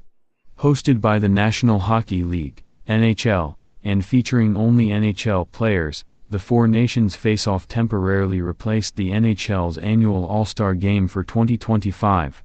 In the tournament, teams representing Canada, Finland, Sweden, and the United States played each other in a round-robin format, followed by a one-game final between the 2 top-placed teams. Although each team's respective national ice hockey governing body selected the rosters, the tournament was primarily an NHL-only event, having no affiliation with the Worldwide International Ice Hockey Federation. Canada won the tournament after defeating the United States 3-2 in overtime of the final. Reactions to the tournament from sports journalists were positive, and the tournament was viewed as a welcome change from the All-Star Game format. That's all there is to it. See? Fun, entertaining, educational, and short. Okay, now look for and subscribe to the Wiki of the Day family of podcasts on your podcast playing software of choice, or just go to wikioftheday.com to check out our archives. Now back to Curmudgeon's Corner. Do. Okay, before the real topic, there've been So trumpet. it's not hemorrhoids. It's not hemorrhoids, but We're while not. we've Well, been- by the way, I was going to just say we're not experts on it. no, you know it. Uh, I'm not an expert on it. I'm we not could saying bring I up don't the- have them. I have them. I'm just saying I'm not an expert. we could bring up the Wikipedia page and spend the next We half could hour we talking could about it. we could read it. We could read it. We could discuss it. Like read a paragraph, discuss our thoughts. Well, let's see. HEMME hemorrhoid. Okay. I could make a wiki of the day on Yes, hemorrhoids. there you go. Great. Uh, Well, you had the Four Nations thing, which Four Nations sports. hockey. Yeah, Yeah. it's a sports. Did you watch? I did watch a little bit. I did not watch the whole thing because the schedule didn't work for me. But I did share some of the clips of the us getting booed at the anthem by the Canadians. And by the way, after they beat the U, because Donald Trump right now is 0 for 2 in calling teams ahead of a game and having them lose the big game. He did that to Kansas City before they lost the Super Bowl. He did that to the U.S. team ahead of this, and now they are 0 for 2. So he has now been called the Jinx. Okay. Before I continue, sit better with your microphone. You're far enough away. You're getting an echo. Oh no, I know it. It's a yeah. Sorry, there, facing the wrong way. I thought you fixed it to Omni or whatever. So I thought I did, but apparently, let me see. Maybe I accidentally. Oh yeah, it's supposed to be. I don't know. Anyway. Okay. So to continue, hemorrhoids, also known as piles, are vascular structures in the anal canal. In their normal state, they are cushions that help with stool control. They become a disease when swollen or inflamed. The unqualified term hemorrhoid is often used to refer to the disease. The signs and symptoms of hemorrhoids depend on the type present. Internal hemorrhoids often result in painless, bright red rectal bleeding when defecating. External hemorrhoids often result in pain and swelling in the area of the anus. If bleeding occurs, it is usually darker. Symptoms frequently get better after a few days. A skin tag may remain after the healing of an external hemorrhoid. I think Shall we've I- never shall I used the stop word or continue? anus. Yeah, I think I don't think we've ever used the word anus as often on the show. I don't know why not. We could do more with that. I guess. You know. That's the. I take it that's not what Bruce asked. What did Bruce ask about? No, Bruce specifically. The show that he co-hosted a few weeks back, was the day the plane and the helicopter crashed in D.C. Ah. And he was like, I really want to hear Yvonne's thoughts on this. Now, since then, Well, and then we had what? another. Yeah. Yeah, since then, we had that Learjet crash in Philly, and we had this one in Toronto that landed upside down. Now, and then a host of other private plane crashes, but private planes crash all the time. They've been highlighted the last couple weeks more often than normal. Right. People are looking out for plane crashes, but frankly, small private planes crash all the damn if time. you're paying attention, there's probably 2 or 3 of them every week. Yes, it is so, it is such a common occurrence that private plane crashes. Oh, private aviation. There was that other one that some member of Motley Crue's plane or something crashed in Arizona too. But that's also a private plane. But it's also a private plane. The bigger private planes crash a little bit less often than the small ones, but even not that much less often. I mean, it's look, general aviation in general is way more dangerous than commercial aviation. Okay, that's just a fact.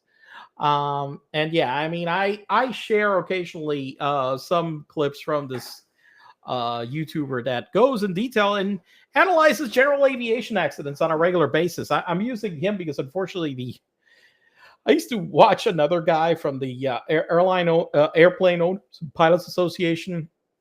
And he used to do that kind of analysis. Unfortunately, he died himself.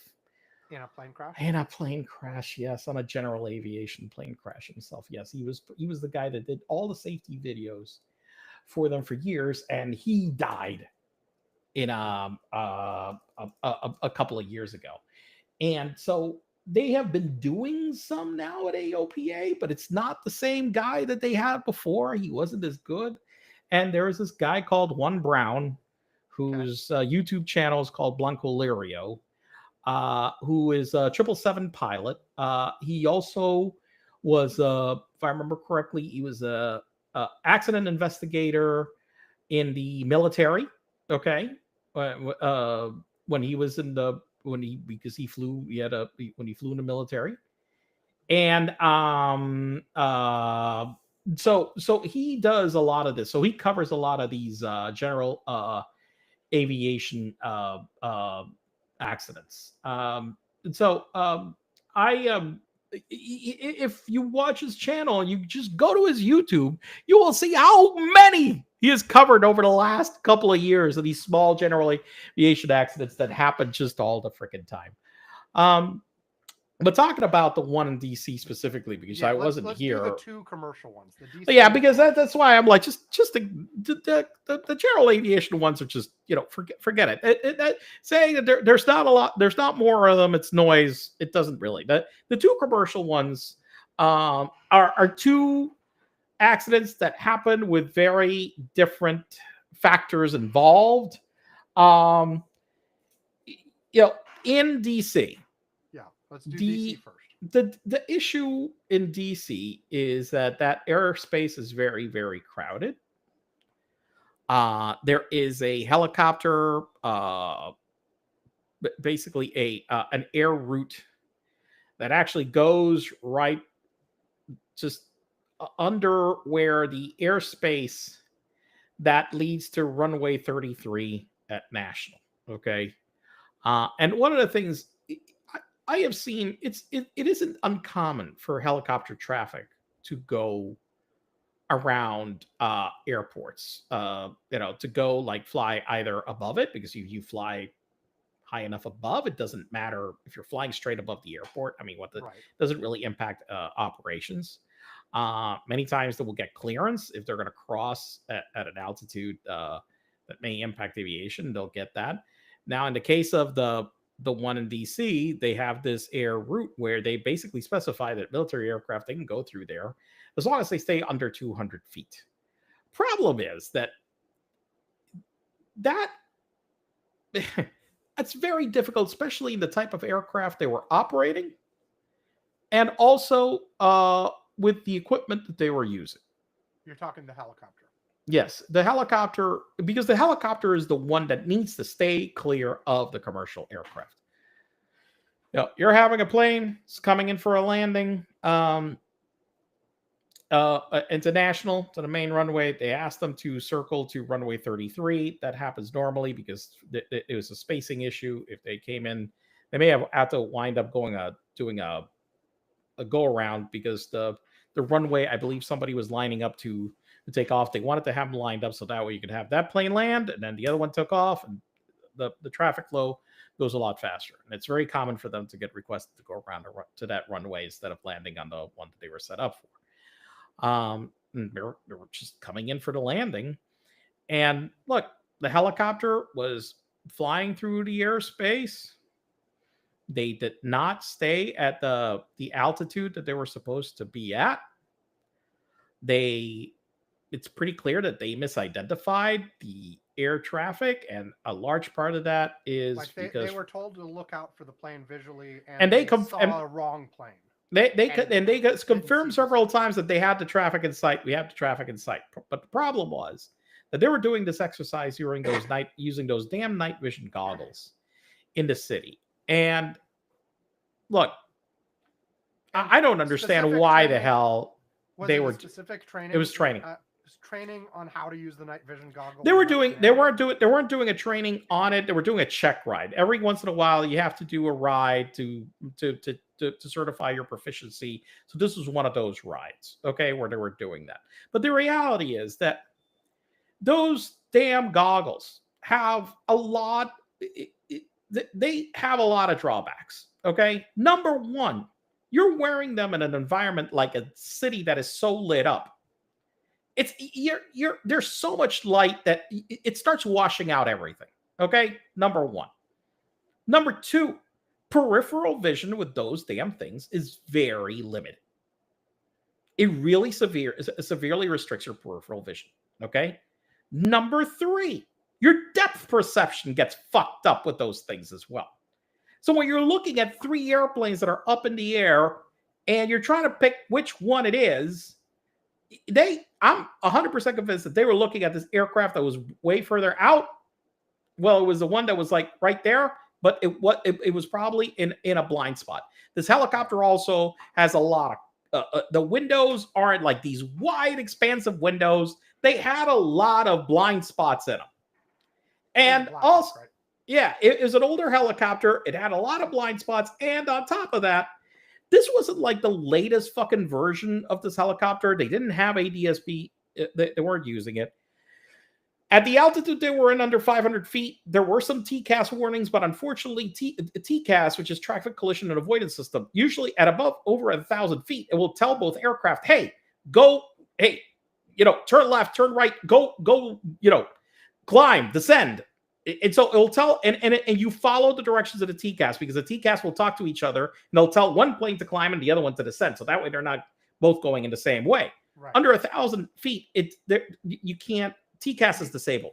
It will give you a warning that there's traffic. I mean, fundamentally, the problem is you can't tell a plane to descend if they're already at 350 feet. What are you going to do? Where are they going? So that's the problem. And that helicopter, because it was one of the older helicopters, that one was a completely analog helicopter. There are no fancy like altitude, like something to hold altitude specifically at 200 feet with automatic. No, they have none of that. Okay, so look, 100-foot deviation flying by hand is not out of the ordinary. Now, the one thing is that, and they actually right now finally stopped helicopter traffic from going through there. There had been a history of close calls on that route with the helicopters and the damn planes coming way too close. There have been hundreds of them, okay, of close encounters there. That was just a stupid route to be flying. It was unfortunately flown at night. It was flown with the damn night vision goggles. So you had a whole bunch of hindrances. It was a helicopter that wasn't the latest, greatest, most sophisticated one. And another thing is just a question of, just bad luck of timing. I mean, they just literally just came together at that exact same moment that they crossed through there. And probably 100 other times, they don't exactly be there on the list of close calls. Close calls. Yep. But this time they were right there at the exact time, at the exact moment, and they hit. And the helicopter hit them, and the guys on the American Airlines flight didn't even have a chance of reacting. They didn't know what the fuck happened. They just had no. They. Although I think if I remember right, the cockpit recorder did. There was a warning, but they knew there was traffic. Like half a second in advance or something. But no, but they knew that. But listen, they knew there was traffic. Right, but I mean specifically, like, correct me if I'm wrong. I thought the data showed that they got a TCAS warning. They had enough time to try to react. They tried to actually change the plane's attitude, but it was too late. They couldn't. It was too late. Yeah, well, it was just not enough time. But they got a TCAS warning. But the problem is that it was one of those TCAS warnings that doesn't tell you what to do. Exactly. And it's not like airline pilots expect that on final. You prepare for so many things. You're not expecting another airplane to hit you when you're like at 350 feet about to land. Right. That's not what you're at that point. You're just, you're cruising, you're comfy, you're coming in now. Yeah, we're gonna land, no problem. Boom, boom, boom. Just out of the blue, boom. Now, you before moving on to Toronto, you mentioned that being off by 100 feet when you're doing it manually is not uncommon. Is not uncommon. But would you say this still is probably is there? Are they going to pin this on pilot error of the helicopter in the end? Yeah. Or is there? Or systematic things here that? Well, there is a systematic issue with the fact that that corridor that was just way too. That was way too narrow a margin of clearance between that route for the helicopters. But they're still going to conclude the pilot fucked up. Yeah, they're going to conclude the pilot fucked up because they were supposed to be at 200 feet or under, and they were over 100 feet above. Yeah. But what I'm saying is that pilots committing errors, 100 plus minus feet on occasion, okay, flying manually is typical. It happens, okay. That's not, that isn't like that is, it is something that you plan for, basically, that you're going at an altitude and you're going at 2,000 feet, 3,000 feet. I mean, there's a reason why we keep aircraft at 1,000-foot separation. Okay, minimum separation. Flying a cruise is 1,000 feet, and it's there for a reason, because if you did 100 feet, look, planes would be crashing into each other regularly. Okay, that's just that's why it's 1,000 feet. 1,000 feet is good enough that any pilot being plus or minus 100 feet, whatever, because they fucked up. I mean, because so many reasons you could have 100 feet deviation. Hell, you forgot to change the barometric pressure on the altimeter. That'll fuck you up by 100 feet. There's been so many crashes that have been predicated on a mistake that has been that, hey, you had a minimum descent altitude, okay, that you had to be over. They crossed it, and they had this is an accident I remember, and they had set the barometric pressure incorrectly. And so when they did so, you take that they went below, but then you add the error from the altitude, boom, they crashed. And so it's, that's why you keep 1,000 feet. That separation that they had on that route made no sense. And also error on the part of them. I keep saying there is no justification for doing that kind of night vision training, certification, whatever it was, or exactly on that route at that location. Go do You're it not somewhere. flying into a fucking city with night vision goggles, okay, for the most part. Well, I mean, unless that it's is a possible military mission, right? if the power is not cut off, you're going into a city where power has been cut off and you use night vision goggles, sure, okay. But a city that is lit up, when I look, the one time I got fucking lost flying was flying at night with all the damn city lights over Indianapolis, okay. Me and my instructor, we were heading to Indianapolis International Airport, and with the damn city lights, we got confused where the fuck we were. Okay? And it got to a point, it was bad. It was so bad. Look, we stayed at altitude. We stayed at 3,000 feet because we're like, I can't see this fucking airport. Where the fuck is this airport? And embarrassingly enough, we got on the radio and called the tower and said, hey, can you tell us where the hell we are? And all of a sudden we get told, you're flying right over the airfield. I couldn't see it because it was under you. Yes. But that's how bad we misjudged it, that it got lost in the city lights so bad that we approached it and flew over it and we couldn't make it out. And so that's the reason why you don't fucking use those damn night vision goggles, when what they will do with all that light is just wash out everything. Looking at a damn city. I want to move on to Toronto real quick before we wrap up the show. But first, a public service announcement. This is important. Okay. And you can take this either as a hint of where you want to go look, or as a hint of something to avoid based on your own personal preferences. Okay. And I just want to say that Wikipedia page I was reading about hemorrhoids has quite a few pictures, close-up pictures of anuses with hemorrhoids. So again, depending on your personal okay, so you probably don't want to look it up at work.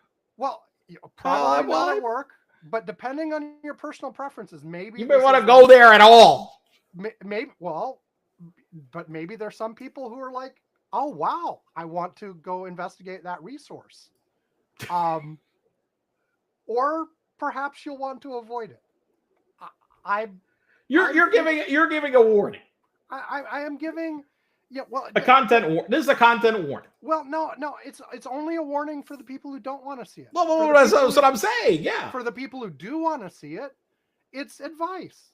It is a nice place you can go see if you want this kind of content. Oh God, Jesus Christ. Okay, that was a mistake. I was gonna say, like, personally, I'm on the. I would have preferred if I had not scrolled down on that page. God. Okay, yeah, let's not scroll down on that page again. Ever. Okay, Yvonne. With that out of the way, what happened in Toronto? Oh, and by the way, I should say right up front, important difference between these two crashes.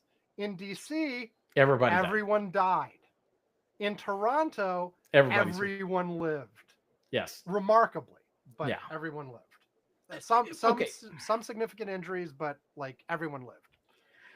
So Toronto was a Delta flight that was arriving at Toronto International Airport, and it was in a stabilized approach all the way up until right before landing. Okay, where it seemed like it was in a completely stable approach. You look at the data; they weren't like descending too hard or so forth. They seem to be on the glide. They seem to be going there. The winds were gusty. Okay, but nothing that a commercial airline pilot doesn't regularly see. But what the data showed, that what seemed to happen near the end, is that near the end, the descent rate accelerated right as it was about to land, and you didn't see a flare on the plane. So basically a flare. Okay, so as you're landing, you usually kind of like in a little bit of on a small plane, you're kind of at a down nose approach, but you keep your nose down on the plane. You slow down to your approach speed, usually approach about 130, 150 knots. You got your flaps extended. And so you're slowing down. The plane is coming down gently onto about to land, and just like as you're around 50 feet, all of a sudden you actually pull the nose up a little bit to slow down the rate of descent, so you come down nice and gently. Okay, all right, that's basically what you're doing. So this airplane, as it arrived. And by the way, if you've played with a flight simulator of any kind on your computer or your console or whatever, that's part of what you do if you want. But then most people fail on the simulator, because most people that are just playing with it, just playing on it, usually just slam the damn planes on the runway. Well, yeah, most people were playing and look, to get that. And the planes can take a big hit, by the way, because I've slammed the plane on the runway accidentally. And if you're playing in the simulator like that, like landing is a lot harder than taking off. Way harder. It is a lot harder. Taking off, any idiot could do the takeoff. Landing is where you make your money, basically, as a pilot. Straight and level is pretty easy. Is pretty damn easy too. Yes. And on the flight simulators, you can learn how to do various stunts and survive, and yes, But landing is hard. Landing is hard. Like I mean, I've played with flight simulators for years and years and years, not every day or anything, and I can land successfully, but still probably like a significant portion of my attempts fail. So, and it probably, if it were a real plane that you were landing, most of the people on the plane would be coming off the plane quite angry at you. Yes. If they came off the plane alive. If they came off the plane alive, yes. Right. Okay. So it seemed like, as I was mentioning, the plane is coming in for its landing. Approach speed looks fine. They were configured for a landing. But right as they neared like less than 100 feet, the sink rate accelerated. Okay.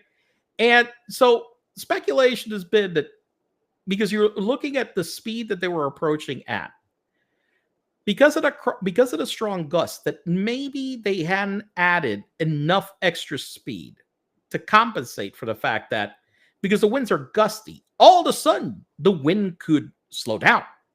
And if the wind slows down all of a sudden at the wrong moment, and you had not added enough extra thrust, the plane will just drop like a rock.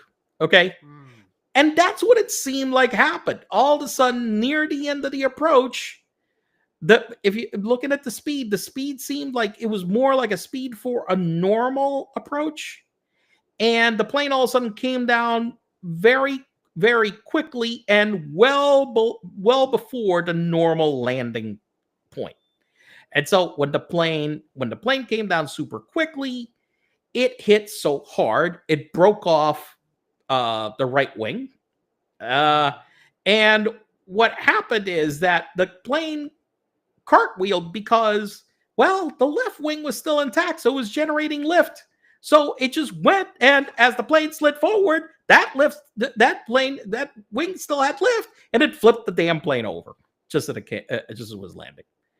Fortunately, because it was at landing and because they were in a controlled approach, even though they lost the wing and even though the plane flipped over, thankfully nobody, most of the people were able to get off the plane uninjured. Yeah, there are some that had some more severe injuries, but 18 that ended up in the hospital, and I think like 2 of them had severe injuries. But even they are expected to recover. Everyone lived. So yeah, I mean, I just think that it looks like, I mean, from the first stuff that I've seen, it may just be that they misjudged how much speed they needed to add. Because of the strong gusts that there were, and there could have been just the wind, as the wind sometimes does, especially in a gusty situation.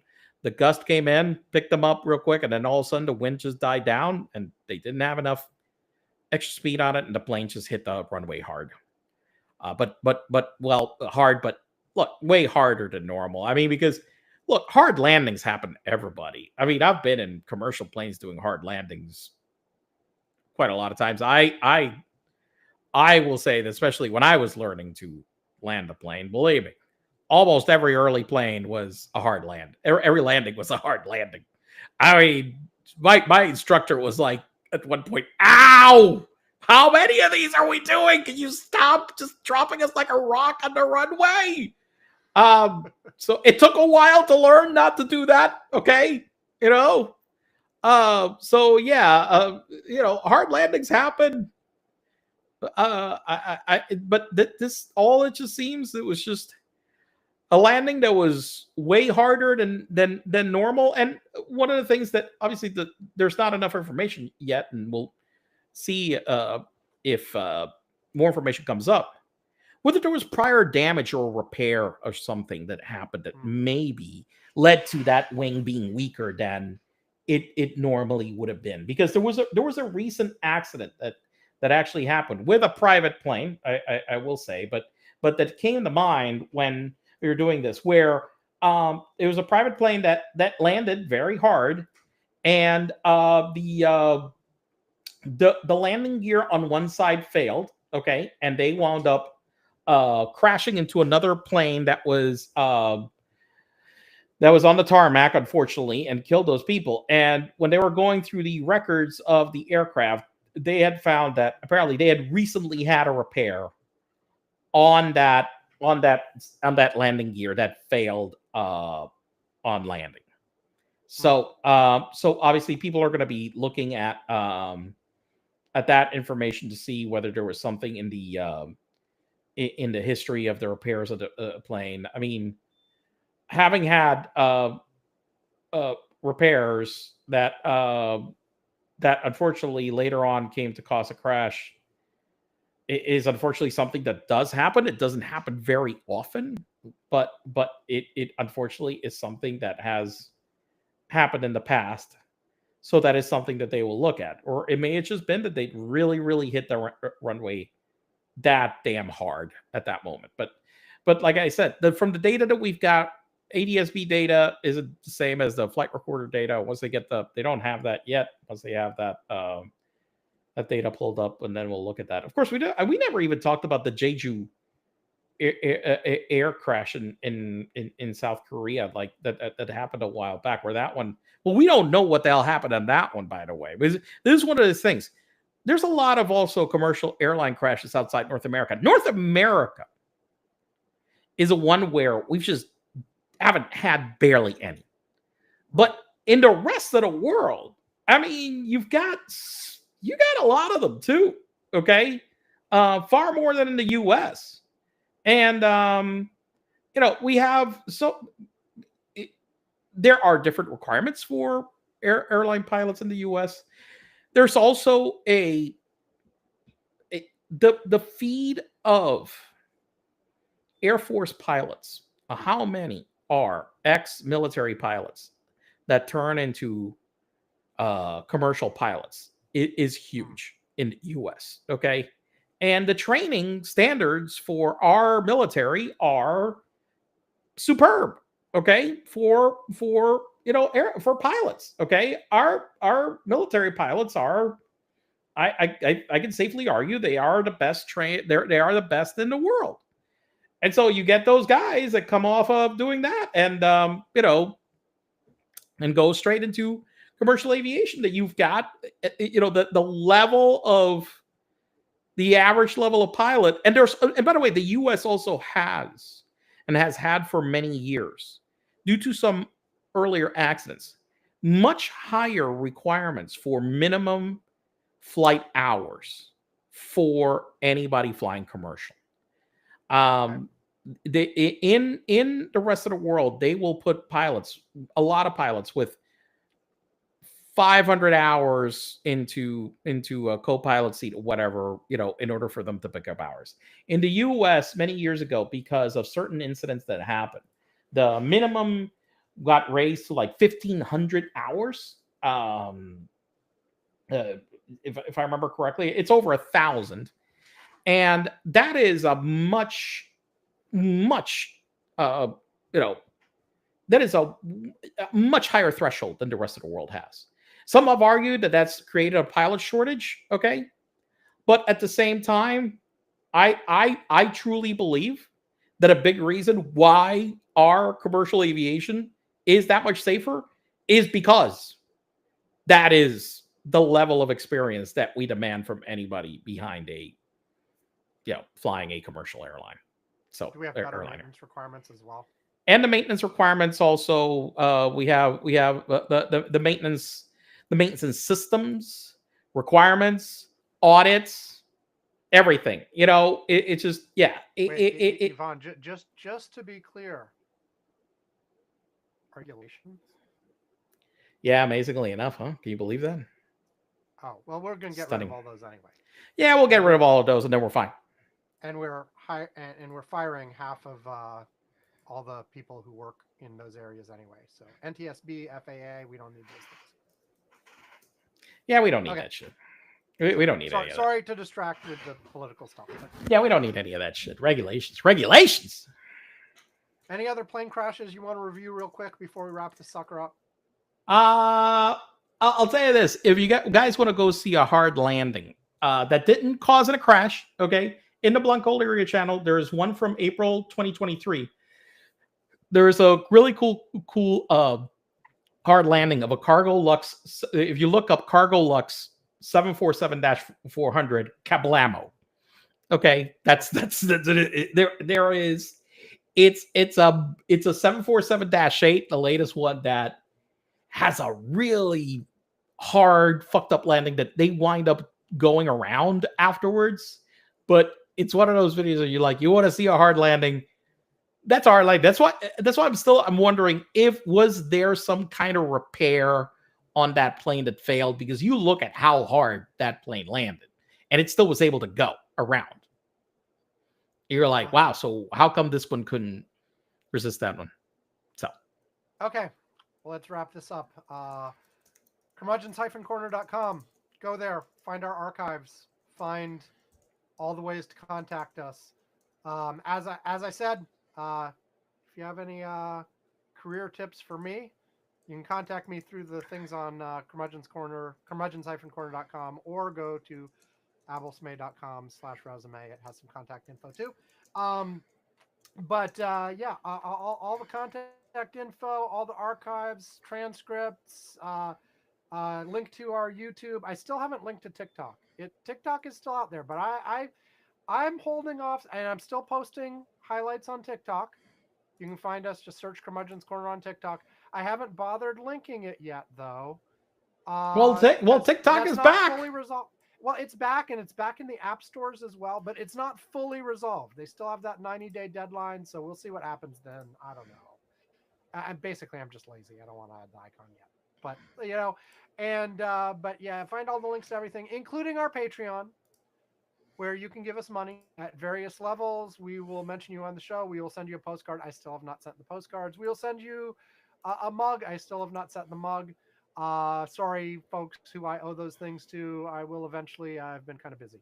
And at $2 a month or more, or if you just ask us, we will invite you to our Curmudgeon's Corner Slack, where Yvonne and I and a bunch of listeners are chatting throughout the week, sharing links, all that kind of fun stuff. The more the merrier. Please, if you're listening, ask to join. We would love to have you there. Oh, and tell all your friends about the show.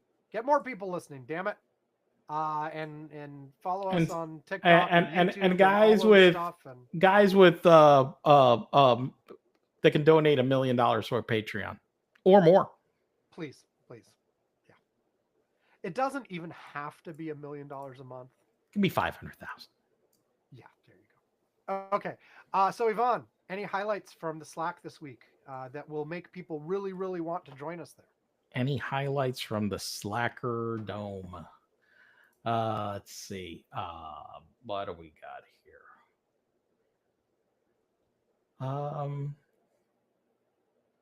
Let me see. You're making it sound like this week the Slack was no. There are things. It's just I'm not. I'm there's a lot of things. Well, the asteroid. So, Justin, NASA says that there's now a 3.1% chance an asteroid will hit Earth in 2032, up from 2.6% yesterday. Yeah. That is the highest risk assessment an asteroid has ever received, surpassing 2.7% in 2004. Now, it's not an Earth killer.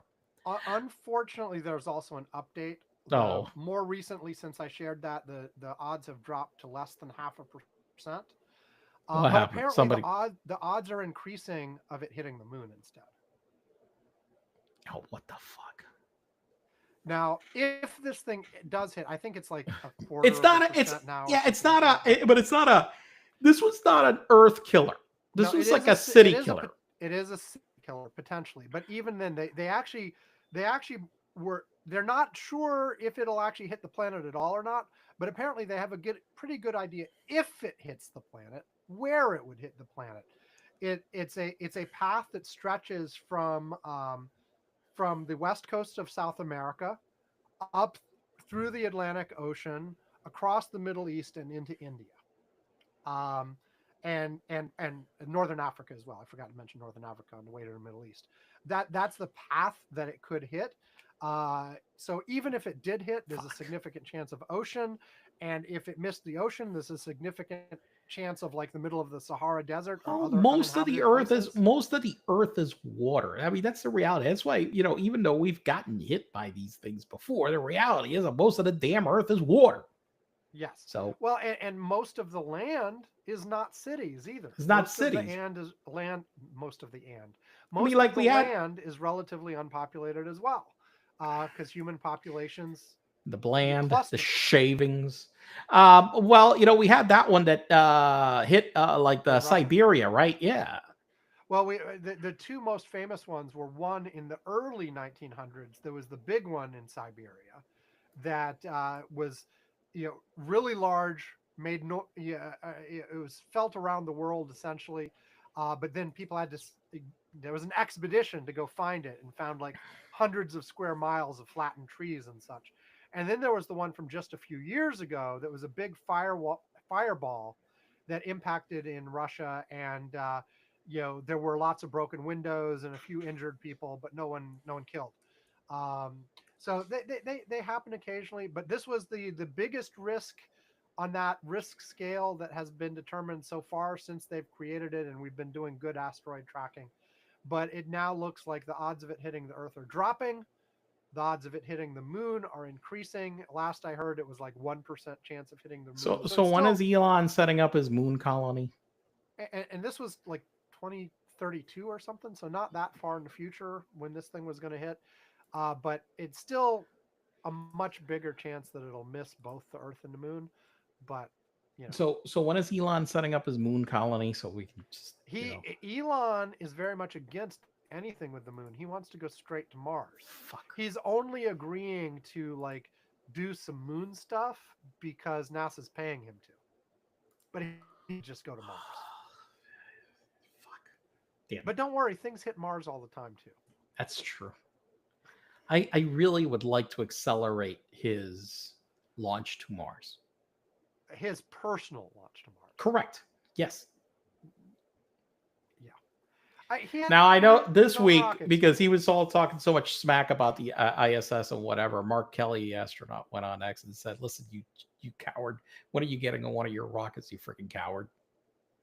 Right.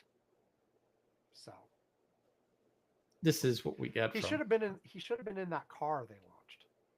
Yes, that would have been great. It Apparently, it's about to should've been- crash back into Earth soon. No, it's not. That was No. also it was identified as Miscalculation. a list of potential Earth crossing asteroids, but then they determined it was the car. No, it but I doesn't thought have that they said that the orbit was it also decaying. It was and it could- potential Earth crossing, but it does not. It was ruled out. It's not going to hit the Earth anytime Oh, soon. well. It's one of those where every few years it'll come somewhat close to the Earth, and maybe eventually it'll hit the Earth. But even if it did, it's small enough it would just burn up. Okay, we are done here. Thanks everybody for joining us for yet another Curmudgeon's Corner. As usual, have fun, stay safe, blah blah blah. Blah, Tell your blah, friends. blah. I said tell your friends already. Yeah. Goodbye. Bye.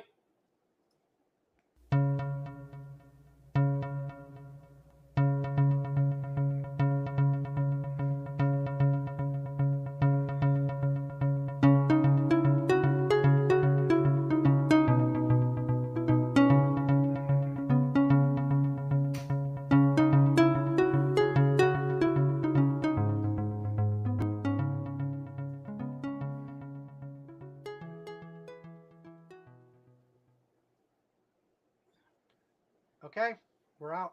I'm hitting We're stop. out. Stop. Out.